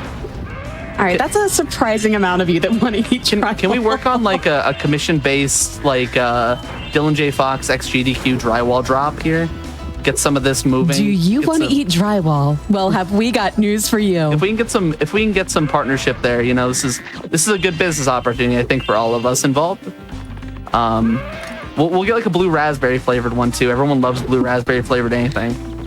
Yeah, blue ras drywall is really just selling it for me. Yeah, I don't know. I think sour cherry might be more of a hit personally. You know, you gotta have 2 flavors. You can't just launch 1. Exactly. So here are the cowlicks. Our goal is to corral all of them for Bo Peep here, and I mean this when I say it. Bo Peep is maybe the 2nd most incompetent character in this entire game, only behind Hunter, who is abhorrently incompetent. He doesn't even know where his tennis shoes are. That is dialogue in the game from the first cutscene. I promise. I'm not joking. If I was joking, I would not be here because I'm bad at joking. I'm not funny. And I smell like cheese. Do you? I don't think that's I don't think that you smell like cheese. I'm sorry to break your heart. It's definitely not cheese right now. It's more like it's honestly more like a school bus. Think of the smell of a school bus, and I kind of smell like that right now. I don't like that. What do you mean? Oh, I work as a school bus driver. Okay. Oh, no. Okay. So now it makes sense. Before it's just like, what do you mean? I thought I said that before. I don't remember what a school bus smells like. It's been so long. What do you mean? I like hot sadness is what I remember. Hot sadness? Yeah, because they were always hot. Yeah, school buses were always hot. It's crazy because that's what they called me in high school. Wait, are school buses still really hot? Do they still have those stupid leather seats that are always green and broken? Uh-huh. They're always green, broken, and either frigidly cold or abhorrently hot. It's awesome. Phenomenal. The windows that kind of sometimes work, but sometimes don't. It's also like the bounciest ride of all time because it's just like insane. Like when you hit like the smallest bump, it like jumps you 9 feet in the air. Do you like driving a school bus? I don't mind it. I think it's really cool. Yeah. I've only really just started it. So like I've only driven the bus for like short stints. So like I'm training. That's awesome though. But it's kind of rewarding, like in a way. Like there's like a certain like niceness to seeing like the world through like the eyes of like little kids, especially like little kids that aren't like my nieces and nephews. Because like you just kind of hear like these things. It's like, man, I remember when like my biggest problem was like what shoes I'm gonna wear to school the next day, like what these kids are describing, or like whatever, like the little things that are going on in their life that like to an adult it's like, okay, like why are you worried about this? But like as like a little kid, it's like, oh wow, it kind of like it's like seeing a little bit of yourself or like a little bit of what you used to be every day in a lot of ways. I kind of it's very cool in that sense. That's honestly really cute. Yeah. To see the eyes through the eyes, to see the world through the eyes of a child. It genuinely like that kind of like mentality is like a lot of why I think I like it. It's just you just kind of get to see that wonderment again with those like little extra like things that you don't really think about. My past 2 jobs were with video game companies that were geared towards like a younger audience. Well, one of them wasn't a younger audience, but one of them was. And it was like really cute just to watch them interact in like the most innocent ways possible. It was very adorable. Oh yeah. That's kind of like, I don't know, it's very strange to like look at it, because like especially because like I do elementary and high school. Like I bust them both. I get them both to and from. Like the high school ones in particular, it's so funny because like there's so many like times where like I've been like, he sounds just like me, or they sound just like me, like like, and then you have like all these like other like little moments, like the little ones where it's like, oh, the new Minecraft movie. Like the number of times I've heard the words chicken Jackie in the last week has genuinely driven me insane. Like I have not seen the movie, but I have heard the phrase chicken jockey. Yeah. And I promise you, there was this one bus ride where that's all any child said. I believe you with every fiber of my being. It's genuinely brutal. Dylan, you're so hot. Thanks, I know. And I'm humble. He's so humble too. I'm so humble and most humble person I've ever met in my entire life. Of all time, to be honest. some might say. Yeah. I did say that actually. I heard it. I think. Yeah. Maybe. I would never, ever not say that. You're not lying to me, are you? I would never lie to you. You wouldn't? Okay. I'm trusting you. I'm blindly trusting you. Should. I'm blindly. No, I'm no, closing my should. eyes. I'm closing my eyes. I'm blind. Okay. I actually can't do that. Okay. I have to not fail this again. I'm trusting. You need to maybe see the game. I'm gonna trust fall. I'm gonna I'm gonna trust fall in a second. Okay. Usually seeing the game helps a little bit with playing just a tiny, like it depends. itty bitty amount. There was an auto scroller kind of. It wasn't an auto scroller. I shouldn't say that. There was a section in Spyro 3, specifically for the reignited version, that I used to be able to do completely with my eyes closed. Really? Because it was a set pattern every time, so I just kind of memorized like where the beats of the song were for that portion of it. Like literally, I would use the song as like kind of my cues to jump and stuff. And I forgot how to do that, and I'm very sad. I should relearn it someday because it's a good party trick. It'd be a good marathon trick to pull out. Yeah, I mean, it's great, but it's terrifying. Yeah, it's like one of those things where I definitely did it because I thought it was a funny bit more than I thought it was fast, and I died more times than I'd like to admit to it. But you it's still fine. did it. Yeah, like I have like one PB that got it, where I was just my eyes were completely closed. It was worth it, you know. Anyway, here's the other Hunter auto scroller where I just follow him. He's on a jetpack and he shoots these little thievious raccoons with his laser gun. Unfortunately, they're not Sly Cooper. They are just simply raccoons. This game very Do you not deeply like Sly predates Cooper? I love Sly Cooper. Okay, all right. Ooh. I love Sly. I was What, saying, you're about unfortunately, to- they're not. Oh, no. Oh, okay. I thought maybe you were trying to shoot Sly Cooper, and I was like, he's just a little guy. He is just a little guy. I would, however, shoot the turtle friend that he has. I forget their name off the top of my head. Can't believe this. What's their name? I do not know. What's their name? I have no idea. So, but you can't believe it? I thought, what's going on? Hold on. Yeah. Don't worry about it. I can't believe this. All right, so in this level, we have to clean up some bad guys and meet some baddies, namely the fawns of this level. Which, of course, if you know, Alora is a fawn as well. However, these fawns have a very dynamic and unique design to the fawns in, the fawn that Alora is. They're just a unique, different design of them. Originally in the game's lore, they were supposed to actually be the same, Alora was supposed to be from Fracture Hills, but instead they decided they just didn't want that, so they changed it last minute. There's a prototype build of Spyro 2 where there's a dialogue cutscene where she talks about being from Fracture Hills, but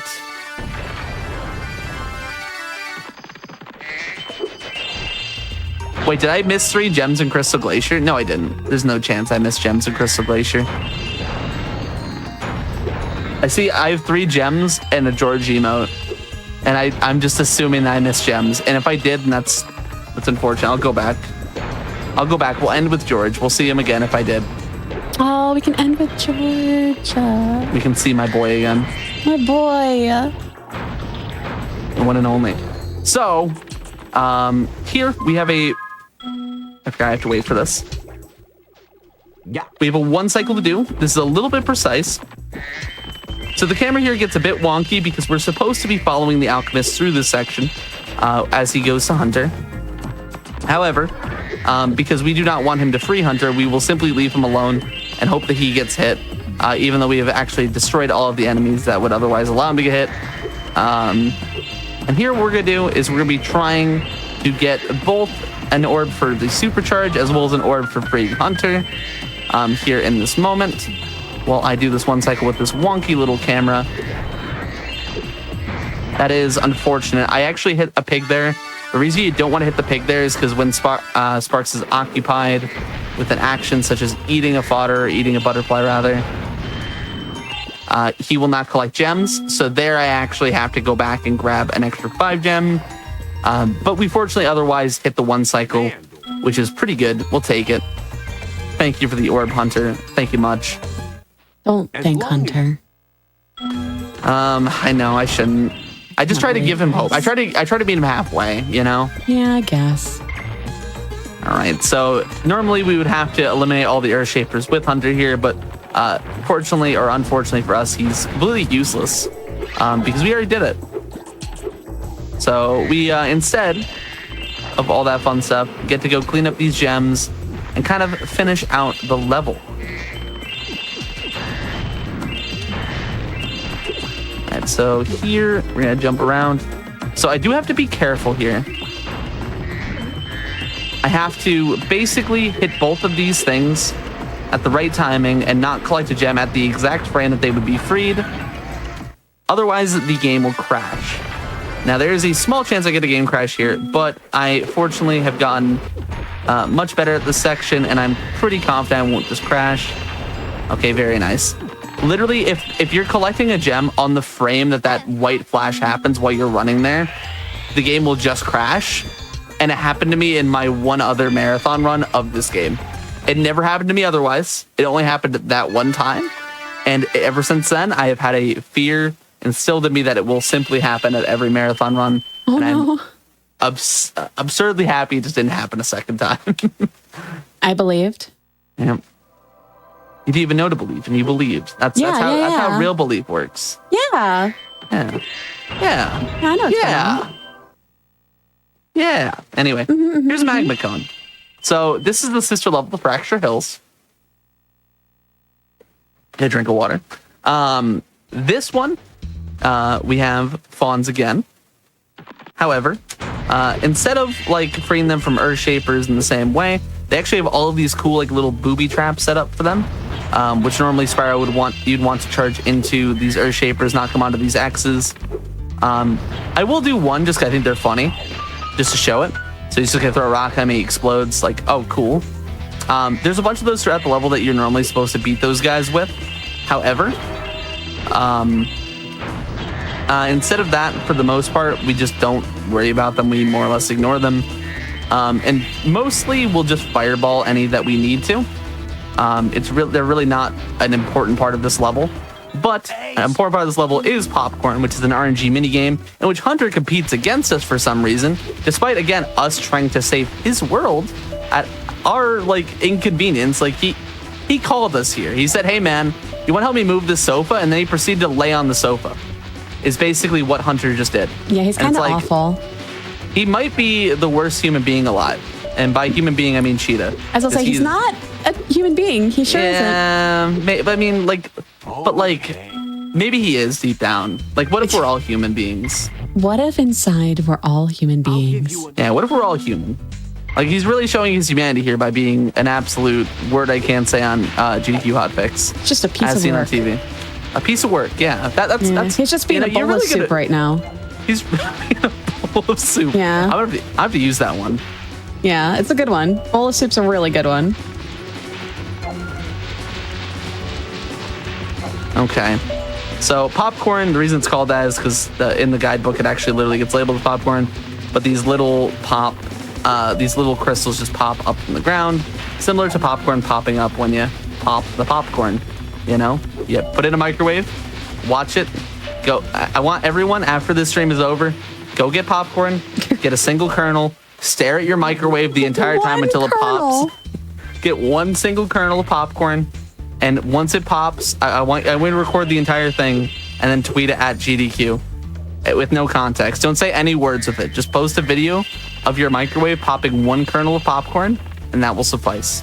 Yeah. Yeah, I encourage this behavior, actually. I am incredibly erratic, and I apologize for being the way that I am. Don't apologize for anything. You're right. I shouldn't do that. You never apologize. That's another bad advice from Nichole Goodnight. I mean, never apologize for being who you are, I think is a good way to... That's the good one. Unless who you are is like a serial killer, maybe. And maybe then maybe apologize a little bit. Then maybe apologize for that. Yeah, maybe don't do that. If there's five takeaways from tonight's show, the fifth one is don't be a serial killer. All right. I think that's probably good advice, usually. I'm pretty confident in what I've just said. I might have just fallen and I can't get up. Call life alert. I'm gonna do a funny backup. I was about to say you should have life alert. We're on the same wavelength. That's amazing. We're gonna Sproder over there. We honestly, life alert. They should sponsor GDQ. What? I don't know why I said that. I don't know why I said that. My brain was like going somewhere with it, and then it like left as soon as the sentence left my mouth. So it just turned to a what? What did you just say? What do you mean? No. Explain yourself right now. Call an ambulance. Call an ambulance. But not for me. But not for me. I love that one, yeah. It's a good clip. Yeah, I know some things that happen in the world. See, you know some things. Yeah. But not TV shows. Not a ton, but hey, no, wait, hold on. Hey, wait. What if As Seen on TV is broadening my horizons? Yeah, what if this is like get you to see it on TV? Like, what if it was to like pitch you to like watch the TV show? This could be a good angle. If I like the game, I'll like the show, right? Like, you know, I've liked every single game. That was the problem. And there's definitely some of the shows I still haven't seen and I need to. Hey, listen, I'm just saying, I don't think you need to watch the Skylanders show. But I do. No, I do. You definitely need, I mean, you do now, actually, apparently. Yeah. But you definitely should. Wait, where did I miss a gem? You come down. Wait. Oh, you do come down. Okay. I'm going to get to do something really goofy here. We're going to ride this up to the top and have this really funny camera angle because I apparently missed a gem. That's okay. We're going to spin a little bit. Look at him go. Yeah, I believe in you. Yeah, it's fine. We're still plenty on pace to meet estimate. I'm not stressed. I don't know what gem I missed, though. Oh, my God. Is it a silly one? That's a very silly one because I spent extra time in that spot when we were watching the little cutscene with the guy throwing the rock on the big guy's head. I actually have no idea how that one got missed. That's weird. It's okay. It's okay. We shrimply just get to keep moving on. So, as for trivia on this next level, there's a small piece of trivia I would like to supply. So many people, many people, assume the NPC in this next level, Shorty, the key one that we're going to do an escort mission with throughout the level, many people refer to them as a he. If you look at the game's guidebook, they're actually a she. That is it. Oh, a little fun fact. Little fun fact. Little fun facts with Nichole Goodnight and Dylan Goodday. Dylan J. Fox. With Nichole Goodnight and Dylan J. Fox. Yep. Live on As Seen on TV on GDQ Hotfix. I fell. I can't believe this has happened. It's honestly, I'm falling apart right now. You know. Yeah. I'm here trying to. I need to get together here. Really. Okay. So throughout this level, one of our other kind of like little side missions we're gonna have to do here. I'm actually grabbing these in a very different way than I normally would because I have to recover an enemy. We need to reach the number 18 on the soul meter, which is going to be in the top right here in a second. That little white ball thing. We need to get to 18 on that to activate a power-up that we need to use in this level. Every level kind of has one of these. This is just one of the very few where it's useful. And actually kind of an important number that you have to reach. You have to actually aim to hit the number. If you just don't hit enemies, you'll never reach it. You actually have to actively look to hit them. And by using this power up, we get to basically do a mini game, get some gems and some other stuff, and kind of do like another kind of quote unquote one cycle in the level itself. So it's very important that we hit that number. Otherwise, things get a bit hairy. So here we're going to go ahead and flame charge this mystery base, land in the talk box of this NPC, Spyro. and talk to Bruno. We don't talk about Bruno though. We just talk to him. Yeah. And now we're going to head on over, talk to Shorty. Yep, anytime. Appreciate you. Thank you for the talisman. They give us a little lamp talisman. And we get to move on our merry way. So here what we need to do, what we talked to Bruno for, was we triggered these 3 little wily thieves. They're similar to the ones in Spyro's 1 and 3, but not the same. And they have 3 lamps on them, which we need to hit them to get. Once we get all 3, we get a... Do I talk to him? Yeah, we're good. Follow me. Okay. And remember, Once we talk to all 3 of them, we get another orb. So that's our little mission for this. Here, this hippo, I forget this one's name. All of their brothers and sisters are submerged in concrete. They're being treated by the mob and being sunk to the bottom of this green goop. However, by shooting them with fireballs, for some reason that frees them and doesn't injure them in any meaningful way and saves their lives. So what we just did is we saved an entire family, unlike what we did throughout the rest of the game. So far, we have only split families apart and started wars and been a criminal. It's honestly kind of awful, kind of brutal, but at least we saved the hippos, you know? Ooh, I've missed him. Okay. So here I'm gonna have to back this up by shooting him like this. And I have to watch the timer that I have on. Hit that the right time. Oh, I hit it too late. Okay. So now what I need to do is I actually need to go up here manually to Bruno. Normally you would get a teleport if you hit that right, but unfortunately I kind of beefed it. It's fine though. We talk to Bruno. We don't talk about Bruno. And then we get another orb. And now, as you might notice, I mentioned at the start of the run, we need 10,000 gems, 64 orbs, and 14 talismans. And we're at 14 talismans. We're at 63 orbs. And we're going to be at 9,600 gems, I believe. Unless I did, in fact, miss a gem, which I might have. There's a chance I did, in fact, do that. You would never. I wouldn't ever, but apparently I might have. According to someone in chat, which I don't trust fully, but I'm going to trust them emotionally. You know what I mean? Like Yeah. No, I think that's very brave. Yeah, it's very brave to trust people emotionally. Especially chat. Especially chat. Especially at everyone. And here, grab those. Okay, it looks like I did, in fact, miss 3 gems. Okay. And I'm going to believe that they are, in fact, in Crystal Glacier. I'm going to go to that level immediately once I exit this and go clean up those 3 gems, because otherwise we will not have 100% completion. But it's fine. We get to see the greatest character of all time, the greatest NPC of all time, if you will. The one and only George. Jorge, if you will. George. He is kind of the best. He's kind of the goat. The goat of all goats. All right. So our final level is usually a speedway. Ideally, if you don't miss gems, you end on this speedway and you go through, you do this time attack. It's very cool. It's honestly, this is kind of a very chill final split compared to the final split of every other category in this game, where you have to fight Ripto, or like do a really big trick and then fight Ripto, which, you know, it's very easy to mess that up. You can mess up, but you do this what I'm doing right now, the time trial, and then you do an auto scroller basically. Like I said, Hunter's mini games and these aren't exactly very exciting. They're just kind of there. Neither is Hunter. No, he's gonna get what he deserves one day though.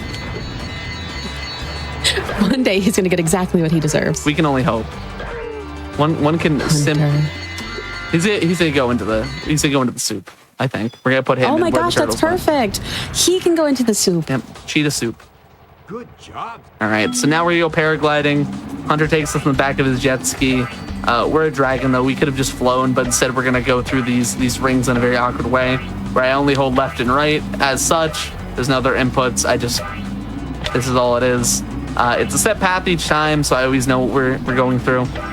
Fortunately, you can miss one if you're not careful. It actually is very easy to miss one if you're not paying attention, but it's not especially crazy or nothing. This is probably another one that people could get to the point of doing this without having their eyes open. But considering it's the final split, I don't think I would ever have the courage to do that. But if you'd like to, please do. Especially if your name's Shemp Official. Do it. Now. Thank you. I love you. And this is usually where the end time would be. Once we get that 64th orb, it would normally be end time. However, we are missing gems. So we are going to go ahead and quit. We quit. And now we're going to go to see George again. Quit.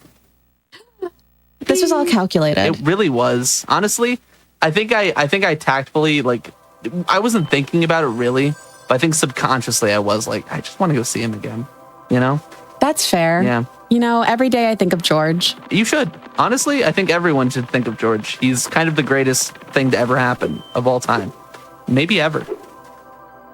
So, here we have to run all the way back to the start of Autumn Plains to shrimply grab some DMs. Which I am going to go into the guidebook really quick and just make sure. Yeah, it is Crystal. Okay. Just because I didn't want to put you guys through another level load. And we are going to grab these 3 gems and also go stare at George a little bit because we like staring at him. He's very easy to stare at. He's very easy on the eyes. He's just a great little. He's so cute. Dude. Just a great little guy.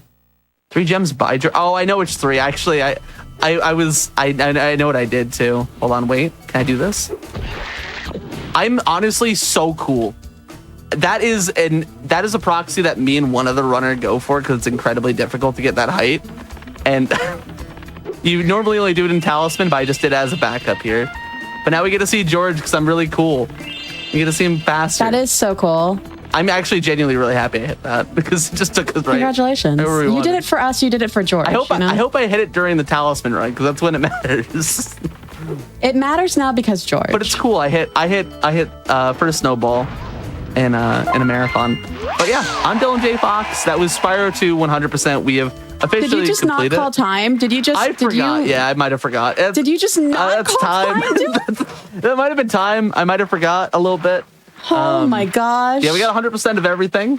Yeah, that was nobody saw anything. It was actually time once I looked at George, really. Oh, that's really good. No, that's when Hondo time ends for me personally. This is typically the part where I'd be like, do your shout outs, but surprise, you're not going anywhere. You're stuck. But we are going to take a quick break. So chat, I've got a couple things for you real quick before we go on a very short little break. Oh, George. If you missed out on any of our Hotfix shows or events like Back to Black and Frost Fatales, check out the VODs. There's some really cool VODs on youtube.com/gamesdonequick. And also, speaking of shows, if you go to gamesdonequick.com/hotfix, you can check out this season's lineup and check out the schedule for an in-depth look at this week's runs. Now, we're going to take a quick break before coming back to get some talismans, which is going to be super fun and exciting. You said we do get to see George again, or? Well, technically not. If I hit the proxy and optimally... What if I lie to the chat? Chat, you will definitely get to see George again, so you should 100% stick around after this short little break. Stretch, get food, drink something. Don't think about the fact that I'm lying to you about George, and we'll see you again very shortly.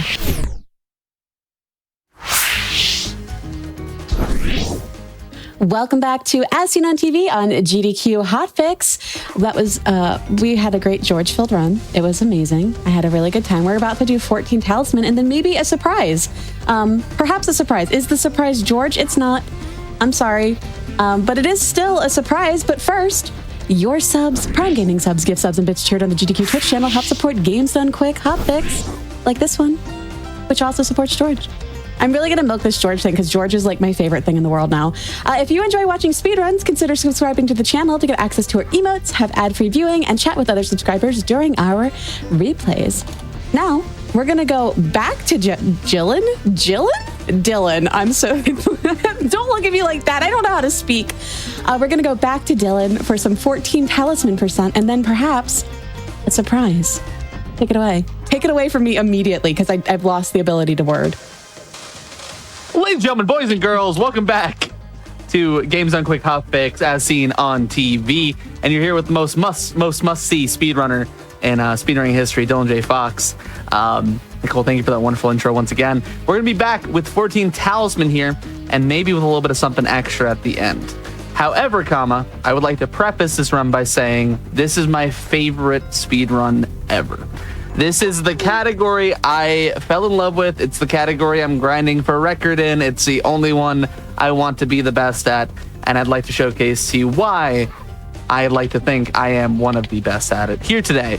So, with all that being said, I'm gonna go ahead and click start game in 3, 2, 1, and we're gonna hop right into it. So, 14 Talisman. If you're wondering why the name is 14 Talisman, it's because you collect 14 talismans. Shocker. So, with that in mind, this category hinges on your ability to collect those 14 talismans as quick as possible. It is essentially an all levels type of run, except for you don't technically do all the levels, you just kind of do most of the levels. And in that doing most of the levels specifically, you do a number of really cool tricks, a number of really cool optimizations to ideally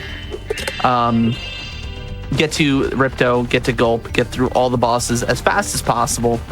And yeah, this category was the predecessor. It was originally the any percent for this game. However, a trick called Gulp Skip was found, which I did in the 100% run that you just watched if you were here with us just a moment ago. And that trick basically made a category split, thus creating 14 Talisman as a separate category. It was so beloved, in fact, that it is still to this day the most run Spyro 2 category and one of the most run Spyro categories in general. There are a myriad of different ways to get into it and myriad of different ways to run it. However, I personally run an identical route and execution to that of Record currently. However, I am not as talented as Record yet, but I'll get there one day. So, that in mind, we have our first big trick of the run. This is called Beetle Proxy. It, of course, involves a beetle that we are looking to proxy off of, aka get Spyro to go big uppies. We're going to charge into him, hit a flame. Unfortunately, we didn't get enough height. That was still pretty high. That's fine. We can hit second beetle. We actually have 3 shots of beetle, realistically. Unfortunately, my hands are not warmed up for beetle quite yet. That's fine. We are going to go ahead and go for third. No dice, so we don't get a beetle. That is fine. We're going to lose quite a bit of time here, but that is a-okay. Normally, if I was grinding for attempts, I would reset there because it is a pretty big time loss. But in a marathon setting, of course, we do not have that sort of luxury.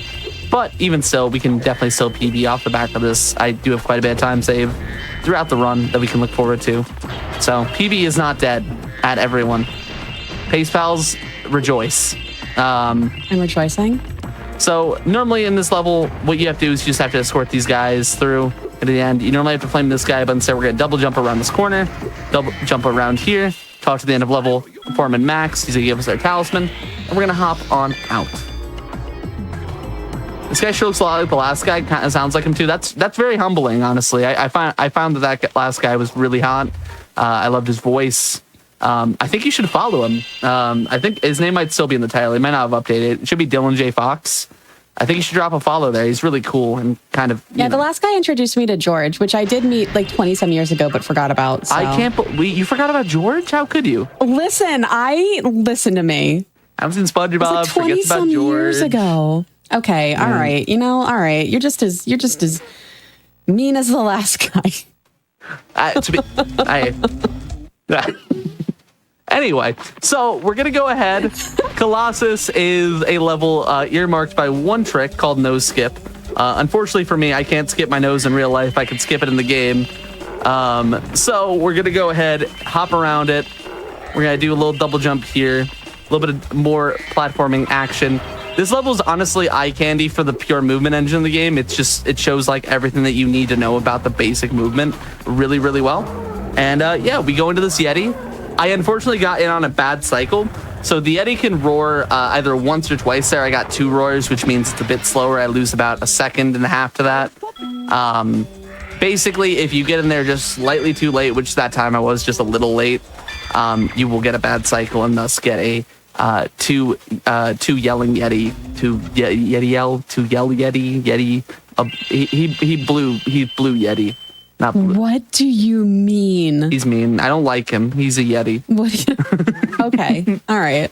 You actually get to beat him up in a boxing match in Spyro 3. But anyway, here's Bradley _ Gaming right here, aka Frog Proxy. Oh, very nice. That was actually a perfect height frog. You want to be just about that height. So that's very good. So proxies in this game are pretty abundant. You're going to see me do a bunch of them. And Summer Forest is pretty much all proxies for your big tricks. It can be incredibly brutal doing attempts of this category if you're doing the route that I do, because you do have to hit all of the proxies ideally rather fast. And if you don't do that, then you are losing quite a bit of time. It's a very trick-based category. Think of like a 16-star in Super Mario 64. Think of something like any percent no out of bounds in Legend of Zelda Ocarina of Time. You know, stuff like that. It's a very trick-based category, but if you dedicate yourself, if you grind them into the ground like I have, you get pretty okay at them. I wouldn't say I'm the best. As mentioned before, I am a good ways off of record currently, but I've gotten to a pretty consistent level at a lot of the things in this game.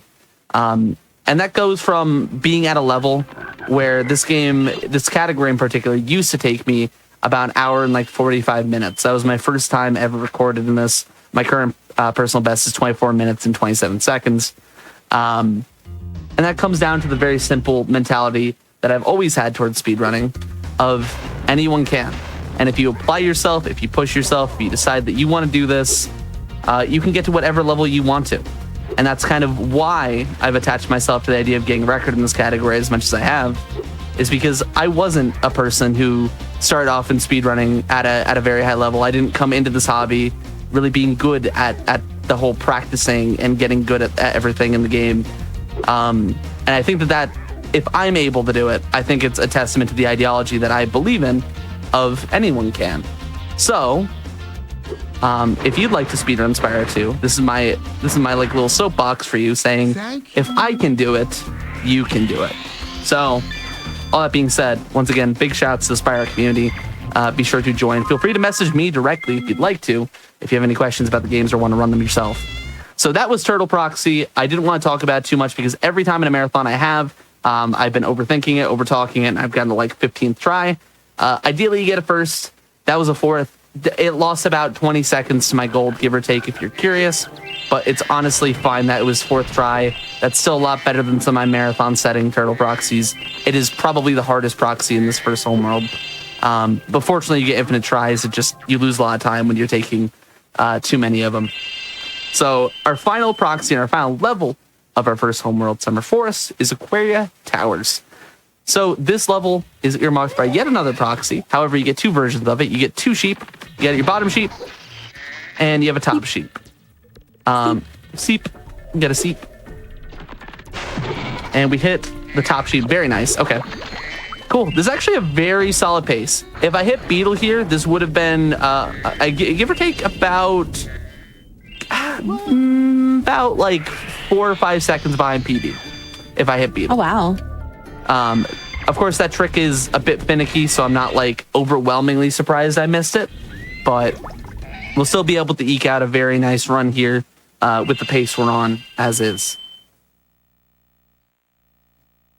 We do not watch cutscenes for 8% of the run. Maybe Ocarina of Time was not the best example.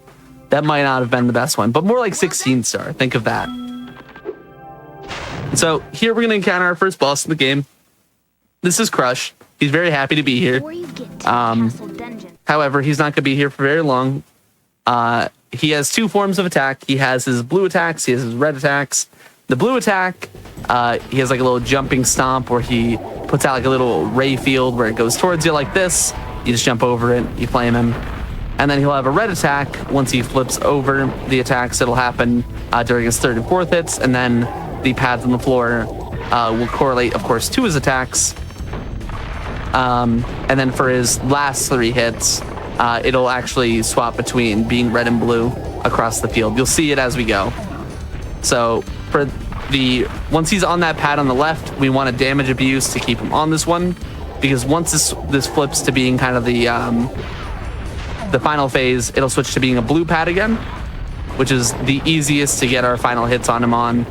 So go to blue, and now we're just simply going to jump over this pad, lead him off slightly, that way he goes back to that pad once he hits down like that. He's going to turn around and go back to the same pad.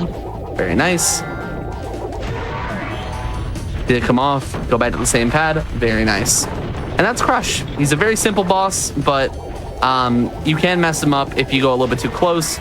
That little field around him will push you away. But fortunately, I didn't really have any issues. There are also optimizations, which I didn't do because I am bad at them, that can save upwards of about 3 seconds there by damage abusing using the lava. But again, I'd rather do very marathon safe things as much as I can here. So now that we're out of there, our first level in Autumn Plains is Crystal Glacier, aka the George level. However, there's a chance we don't get to see him.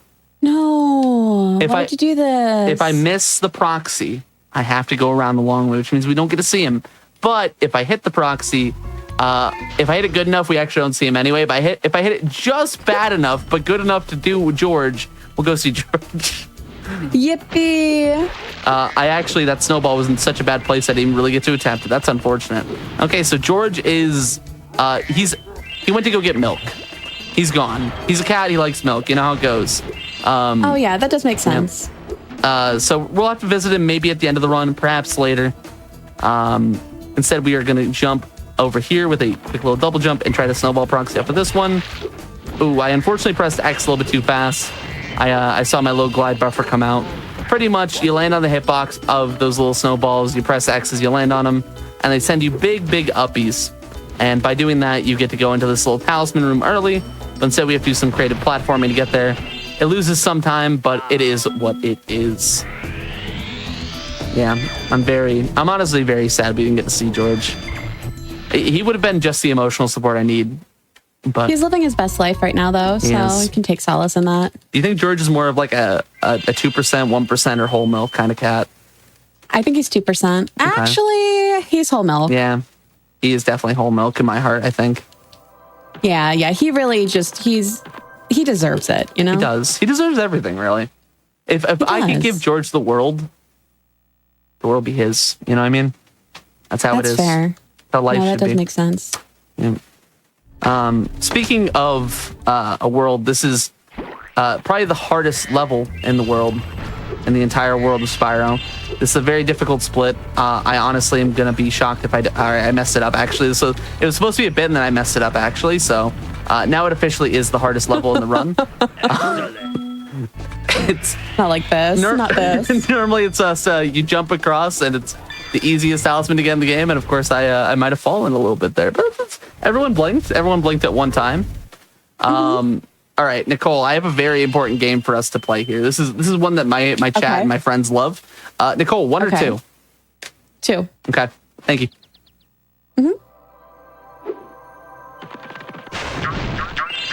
All right, so that's made a decision for the upcoming level of what I'm going to do.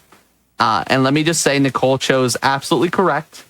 There wasn't an ounce of doubt in my mind that she would pick the right answer, to tell you the truth. There was no chance. There's so much doubt in my mind, so that's good to know. I don't have doubt in there. That's a bad place to keep that. Well, that's where I store all the doubt. All right, so here, we hit it. Oh my God, I hit massless in a marathon. It's so stupid. Yep. So that trick is notorious in the Spyro community for one runner in particular named 2% Milk, calling it free, aka massless is free. Fun fact, that used to be a password for a specific Spyro themed event. That exact sentence, massless is free. It is no longer the password, so I feel comfortable saying so. But that trick is notoriously very difficult and saves about 2 seconds, and you lose about 20 if you miss it. So nobody goes for it, except for me and marathons, apparently. And it paid off. Yeah. We saved actually a half second because I went the wrong way at first. I was used to my old muscle memory of going the normal way. But it's okay. We hit master the marathons. We smile about it no matter what happens. We got lost time. We will still smile, you know? All right. So Scorch. Here we see Derek Lander in the cutscene. Some people here might not know who Derek Lander is. Some people from the Spyro community do. He's the little guy. We actually saw him in the 100% run, of course, as well. He's right up here on the left. We're not really going to see him too well.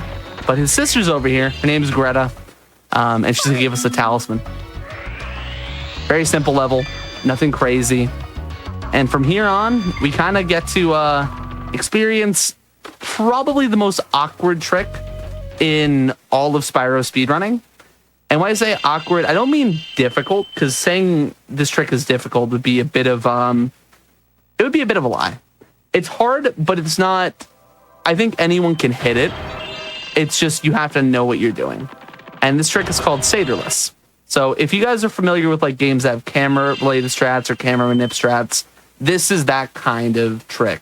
This is a one of a kind in Spyro, really. It's the only trick that really relies on you to utilize the camera correctly. So what we're going to be doing here is we need to land inside of an NPC's talk box with a 1 frame time limit. And if we are not able to do that, we will instead have to free all of the satyrs in this level and watch a lot of cutscenes, which is not fun or ideal or fast. So we're going to hit this because I'm the greatest of all time. Thank you. So here we're going to go up here. We're going to adjust the camera to be against Spyro. And then we're going to jump into this NPC's talk box just the right way. Yes, boy, I am the greatest. The greatest. Sorry, the greatest to ever do it. That was my cat. His name is George. Oh my gosh. George? Yep, you didn't hear nothing. How could you? I tried to teach him better. I did. Yeah, well, you know, Yeah. you can only do so much. Exactly. But that's Saderless. It's genuinely probably the scariest trick when you're on a pace, because it is very easy to slightly miss because you have to land in that talk box with literally blind movement. You can't reveal they're on your way in. I typically struggle with the approach, but fortunately that time it felt pretty good, came out good. Honestly, this is a really good talisman run. If I hit Beetle earlier in the run, this would definitively be PBable. As of right now, it is still, though. But it will take a good remainder of the game. But if anyone's got it in their bag, it's yours truly, probably. So we're gonna hope. We're gonna pray. So Magma Cone, this level, creative platforming, grab some gems optimally. And you might be wondering to yourself, Dylan, why do you need gems, right? Well, there exists such a character in these games that we didn't actually encounter in our 100% run, known as money bags, which if you played these games casually, Nichole, I know you mentioned that you enjoyed the Spyro games quite a bit casually, you might remember a certain bear that liked to take your gems. Now, money bags is an unavoidable creature for 2 portals in particular, which we cannot access through other means, one of which is coming up right now called Shady Oasis, and the other is Zephyr, which, again, another reason why Zephyr sucks. I hope they lose the war. Yeah, so our first payment to my bags comes right here, right now. He collects gems. He's going to open this drawbridge for us, pop open those doors. There's unfortunately no way to get inside of this room as of yet. There is a theorized proxy where you can go in through the seam in the door, because he can get through there with enough speed, but there's no way physically in the game to give him that speed from where Spyro is positioned in an angle where you can get there. But there's a theory behind it, so maybe eventually we'll find a way. So that's how we get into Shady. We have to pay the money bag to get the door open and everything. So it's unfortunate, but that is why we route the gems in. And from here, we very simply have to do another escort mission with Shorty. This time we do it a little bit differently because we don't need to grab the gems up top. We're just gonna grab the gems around the bottom here. Nice, we flame the tree. And we're gonna hop on across. This is a very simple, just escort mission. There are small things about this that can mess up. So like there are certain triggers that I'm focusing on running through, where if you don't run through these specific triggers, Shorty can just stop, or occasionally they will get stopped by certain enemies, which you've seen me kind of go through and kill. I don't even really think about it that much because it's just kind of ingrained in the muscle memory at this point. But Shorty got to the end. We're perfectly A-okay. And now we're just going to simply follow her to the talisman area, pick up the talisman from her, and we're on our merry way. Honestly, this is going really good. This is going really, really nice. I'm very happy with this run so far. Okay. So, from Shady Oasis, we now head back to the awful, awful place known as Zephyr. However, this time around, the level itself is a lot more palatable because we don't have to deal with cowlicks, for one. They are, again, the worst creatures to ever grace gaming history, honestly. Wow, above the egg thieves. I would personally put them above it. I'd rather deal with the egg thieves. Wow, all right. You can manipulate those a lot easier. The cowlicks are a lot more finicky, at least in the speedrun setting. But yes, we pay money bags, the other 400 gems to unlock this portal. We were slightly over gemmed because we didn't hit Beetle. We actually got some extra gems back in Idle Springs, which kind of works out in our favor in a marathon setting, honestly. And now we have some creative platforming into a very cool and actually easy to perform proxy if you're at home and you're thinking about trying some of this stuff. This is one of the easier speedrun proxies to do in Spyro 2. So what we're going to do, okay, is we're going to get hit first. That was optimal and intentional, I promise. We're going to jump on the scenery, turn left, jump into that balloon. We got a forward proxy, unfortunate. Ideally, you land on the top of that balloon's hitbox. Because I got hit by that NPC, I tried to rush in, make the cycle. Ideally, you make it there while it's going down, then you land on top of its hitbox. By doing that, it lets you go up, and then you enter the talisman room from above instead of hitting it with this cannon and watching this cutscene, because this is very slow. That is okay. We will simply talk to Corporal Glug. He'll be like, wow! And then he'll give us a Zephyr talisman. And then we get to escape. And honestly, I'm really happy we get to leave here and now, because now I get to go see her. My one true love, my beautiful, gorgeous wife. Her name's Gulp. My God, Gulp. Yeah, we get to see her all over again. And hopefully she's a little kinder to us than she was last time. Last time she wasn't too bad.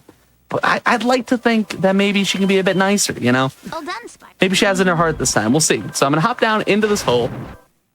And we're going to see Gulp in all her beauty right there. Beautiful splash screen. Honestly, should be used as like your guys' BRB screen on GDQ. Should just be Gulp. Nothing adjusted.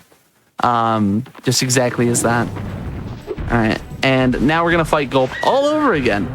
So once again, the drill is she will first, or these pterodactyls will first drop barrels out of these eggs during the first phase before they are hit.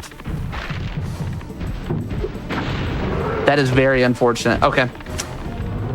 I thought I had enough time to hit that barrel into them without them running in, but they ran in just in time to hit that egg. Ideally, we hit them with 2 barrels during that first phase at the correct timings, but unfortunately, we missed out on it. So we're going to be losing some time there to not getting the first double. But as long as I can clean up the rest of this with 4 more doubles, this should still be fine. All right, and hit those. That rocket went so far behind Gulp, I actually thought it was going to go out the other side instead of hitting her. That would have been very, very, very sketchy and scary and awful and potentially career-ending, perhaps even. All right, very nice. Clean up some doubles here. That one was a bit slower because I had to kind of adjust for Gulp going for that other barrel. A lot of what makes this boss fight challenging is your ability to make quick decisions. And not just quick decisions, but also quick decisions with a little bit of faith. So right there, you actually saw a little bit of that faith. Right there, I saw we had another egg dropping on the field. I had to just kind of hope in my heart of hearts that's unfortunate, that the egg would A, hatch in time, and B, be either a rocket or a barrel. Unfortunately, it just didn't hatch in time, so the faith did not pan out, but it's okay.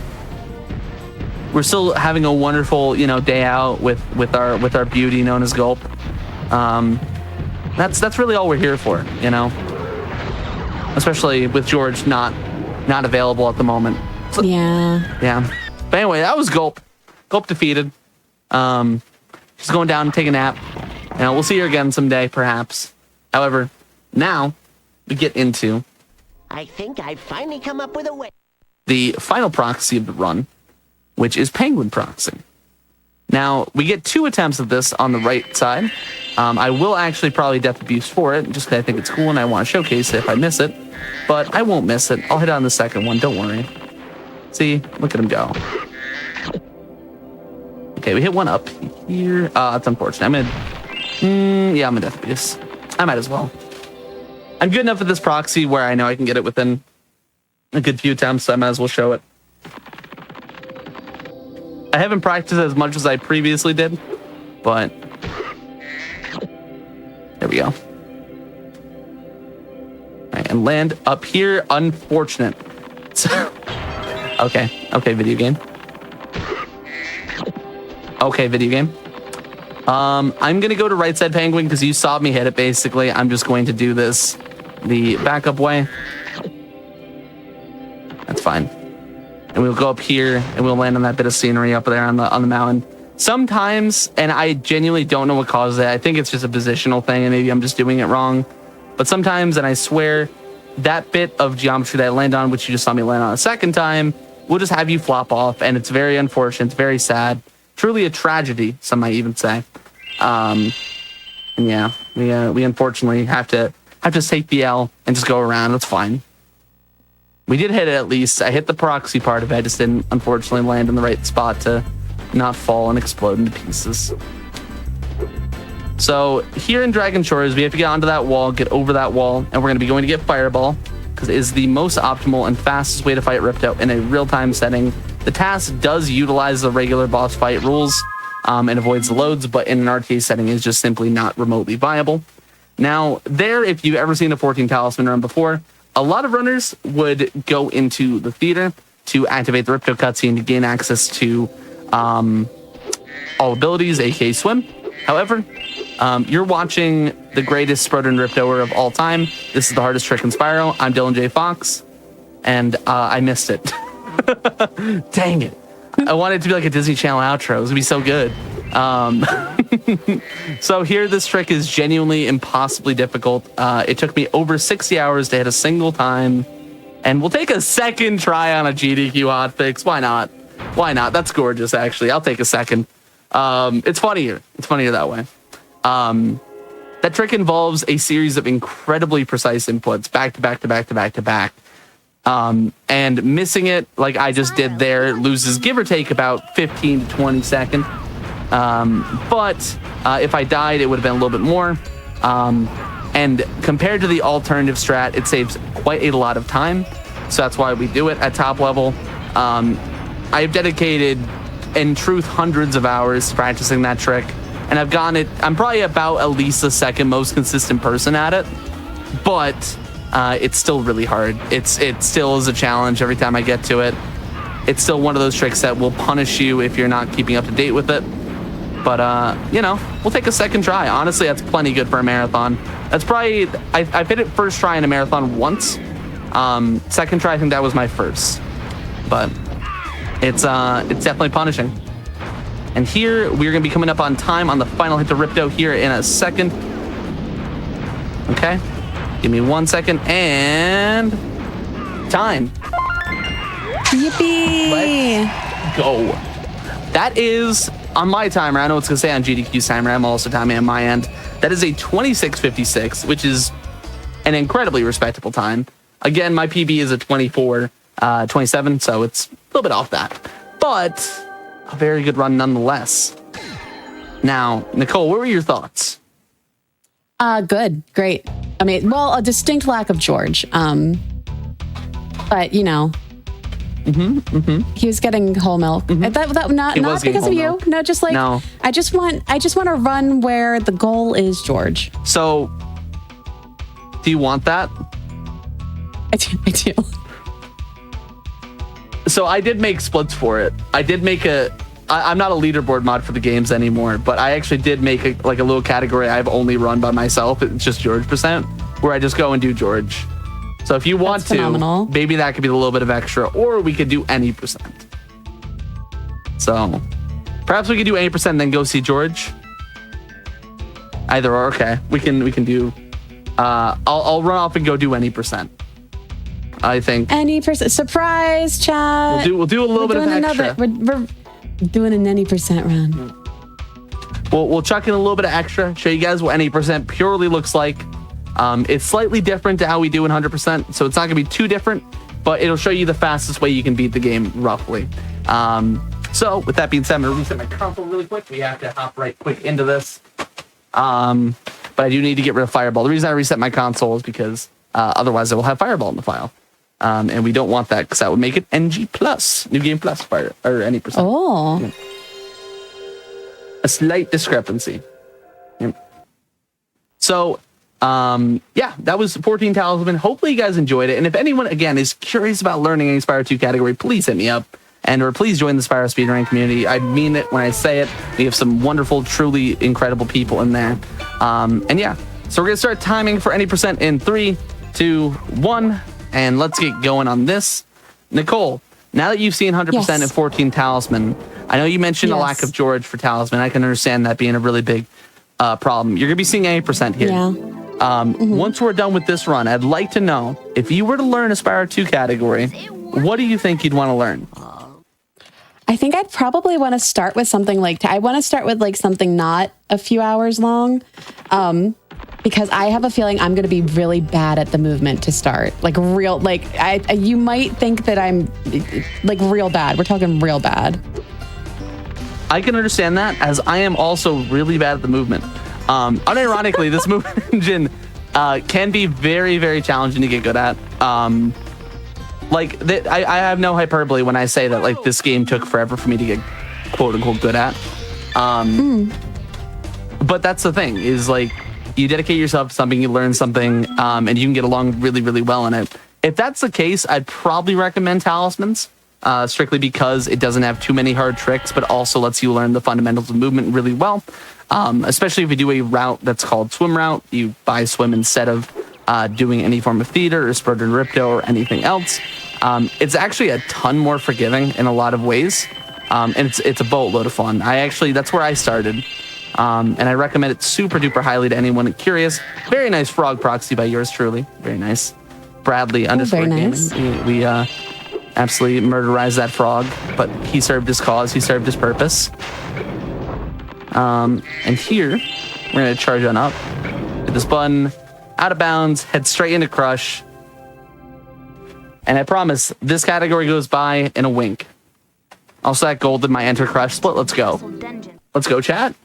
Can I get some golds in the chat? I know that we don't have it on stream, so you just have to trust me and believe me, but just gold? Any gold? Crushed it. Absolutely crushed it. That was good. That was... Can we get some applause in chat for Nichole as well? Oh my god. Oh my god. Huge. And listen, they're deserved. That was actually genuinely a good one. It caught me off guard. I wasn't ready for it. Anyway, Crush Fight, same as in 14 Talisman, nothing changes. They just hit their club on the ground. They get angry, rocks fall. It's kind of like me when I don't get chalky milk or something adjacent to chalky milk that I would also want. Perhaps a hot honey pizza or Brazilian barbecue, which is still in my mind. Or Brazilian steakhouse. What am I saying? Oh my gosh. Yeah, that place was so good. Oh man, I wish I'm just gonna go have some irradiated Burger King after this, I think. Oh man. Get a crown. Did anyone find a crown at Burger King? I need to know. Did anyone go and find one? Did someone leave? Did someone stop watching specifically to go to Burger King? Please tell me someone found a crown at Burger King. I need this. Please, I'm begging you. I need this so bad. All right. So that was Crush. Ayo, hot honey pizza. Yeah, I'm from New York, by the way. I love pizza. And I'm also Italian. I'm Italian and a New Yorker. It's really wonderful. Oh my gosh. Amazing. Yeah. I usually let the New Yorker go away when I'm talking, but sometimes like I bring it back in a little bit. You know what I'm saying? Just bring it just a little bit. Hey, the gabagool. Not too much. Just a little bit of gabagool. You know what I'm saying? Good old New York. I used to live in New York, and people would be like, "Oh my gosh, do you love going to the city?" I'm like, "Oh my gosh, it's 7 hours away." Yeah, I love people that think that New York is solely New York City. It's like, it's so funny. Far away. Like, I lived in Brooklyn for like a little while, and I will say it's very cool having like access to everything everywhere. But New York is so much more than just NYC. It's crazy. So here we're gonna be going for gulp skip yet again. In this category, it's a little bit more important to hit it first try because of speed and fast. And we also don't have a Zoe save, which also is pretty bad. But here we got push against this. Make Spyro headbutt a wall for a little bit. Eventually he's gonna fall into this little crevasse. Hopefully. Oh, I unfortunately pushed a little bit too hard. He didn't want to fall. We're gonna have to run around.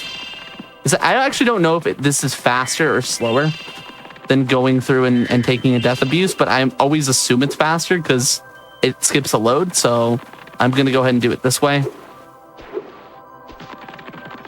All right.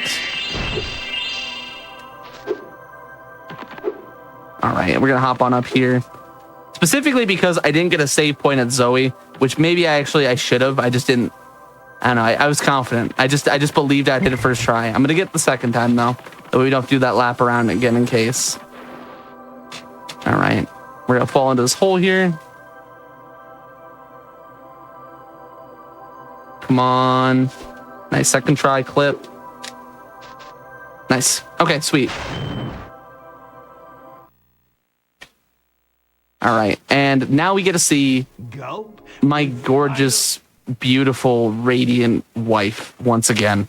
Honestly, getting to see her 3 times in a day, especially on a GDQ hotfix, with such a wonderful tech team, and my brain just stopped working,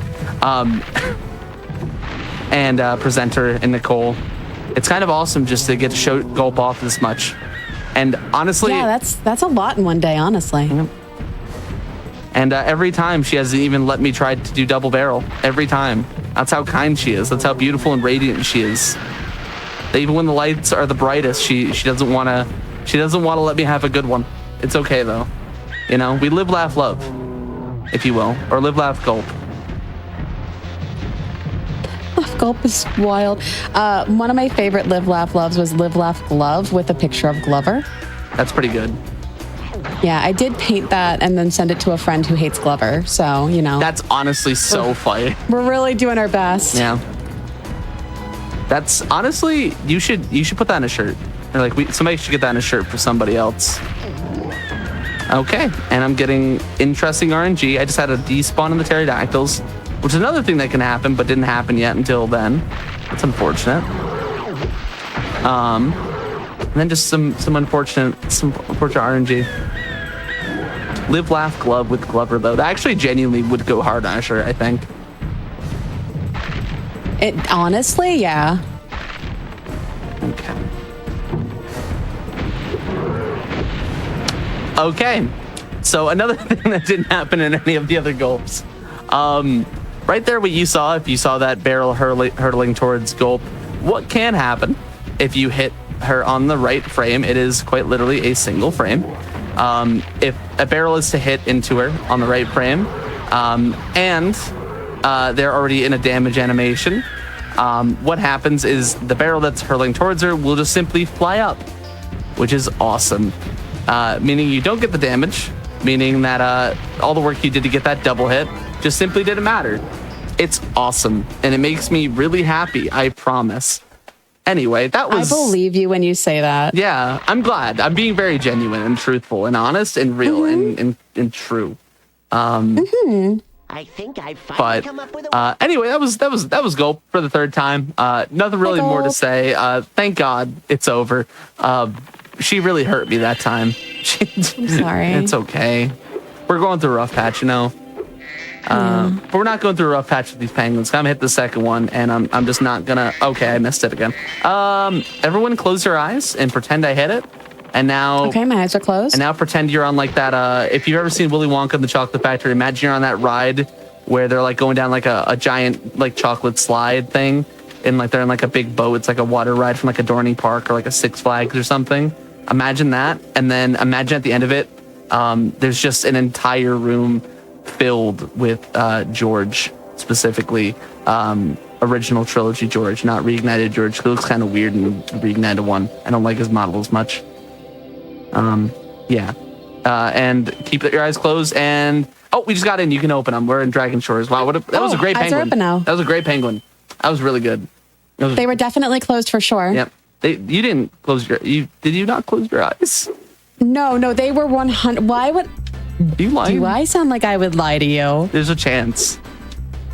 I cannot believe you just said this to me after everything we've been through tonight. Hey, you think I would lie to you?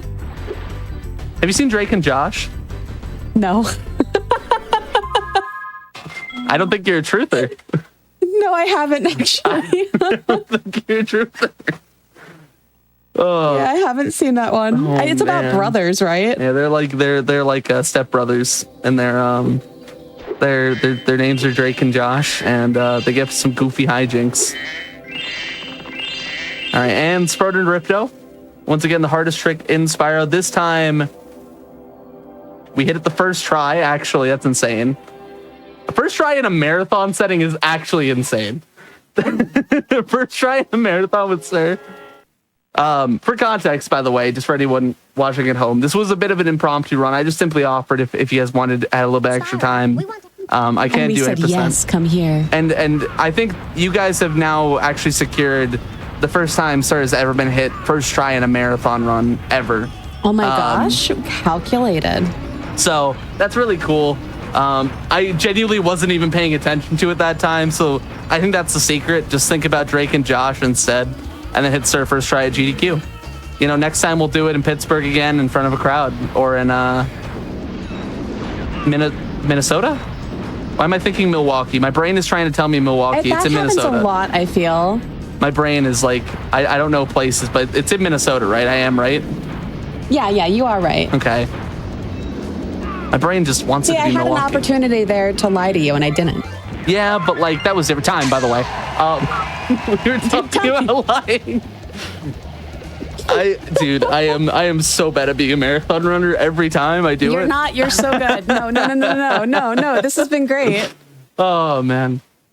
Well, now's the part where I tell you that you can shout out yourself, or other, whatever. Follow your heart. Follow my heart. Okay. So first and foremost, I want to shout out the wonderful folks here at GDQ, specifically our boy Richard here on tech. Did an awesome job. It was awesome chatting with him before the run, got me really eased in. He's done an awesome job on the tech side of things, making sure that we have everything going great. Also want to say a massive shout out to Nichole here, who I met at AGDQ in Pittsburgh, was wonderful to me, and fortunately was willing to grant me a showcase of Spyro to not just once, not just twice, but 3 times in the span of a day, which is pretty cool. So massive shout out to GDQ, specifically again, Richard and Nichole, thank you so much. As well as Hypnox with the tech check, really cool dude, really cool chats. I do want to say some big shout outs to my awesome community of folks that tune into every stream, who watch me play Spyro 2 on a very regular basis, which I do on my Twitch channel if you're curious, at Dylan J. Fox on Twitch if you want to check me out. I do want to shout out the Spyro community, because there are some truly wonderful people there that want to educate you on all things Spyro speedrunning, whether you want to learn the games, whether you want to learn just kind of the history of them, or just kind of watch runs. There's a lot of cool people there, so be sure to join the Discord, be sure to join the community if you want to be a part of it. I also want to shout out my own marathon a little bit here. It's called USC Marathon, or the Ultimate Speedrunning Championship. Myself and my friend in chat, Shemp Official, my partner in crime, if you will, Shemp Official, we host that marathon. It's a labor of love to the speedrunning community, where we look to marry the ideas of creative and kind of bombastic, energetic presenting with the idea of speedrunning. Think of trying to get like UFC style commentary, WWE style commentary, but doing that over a Mario 64 run. Think of that sort of thing. That's what we look and aim to do, with a bit of comedy, sketch comedy imbued in there as well. And yeah, other than that, that's about all I've got. Once again, I have been Dylan J. Fox. Nichole, thank you so much for allowing me to be on your show. Please watch Drake and Josh, or Courage the Cowardly Dog, or SpongeBob, or something. Come on, we got to work on this. We got to work on this together. We can do this. Me and you. All right, I'm sorry. Yeah, no, it's fine. I believe in you. You got this. Thank you. I'm doing my best. Thank you so much once again. And thank you for everything again. Yeah, of course. Thank you so much for joining. Those were really fun runs. It was really fun to get to see Spyro 2 played again. Everyone go check out Dylan, of course. And real quick, before I have you take another little break where you get to stretch, eat, get something to drink, Black in a Flash is returning with an event for Juneteenth from June 20th to the 22nd. To learn more about how to join the Black in a Flash community and submit your runs, visit gdq.gg/BAF.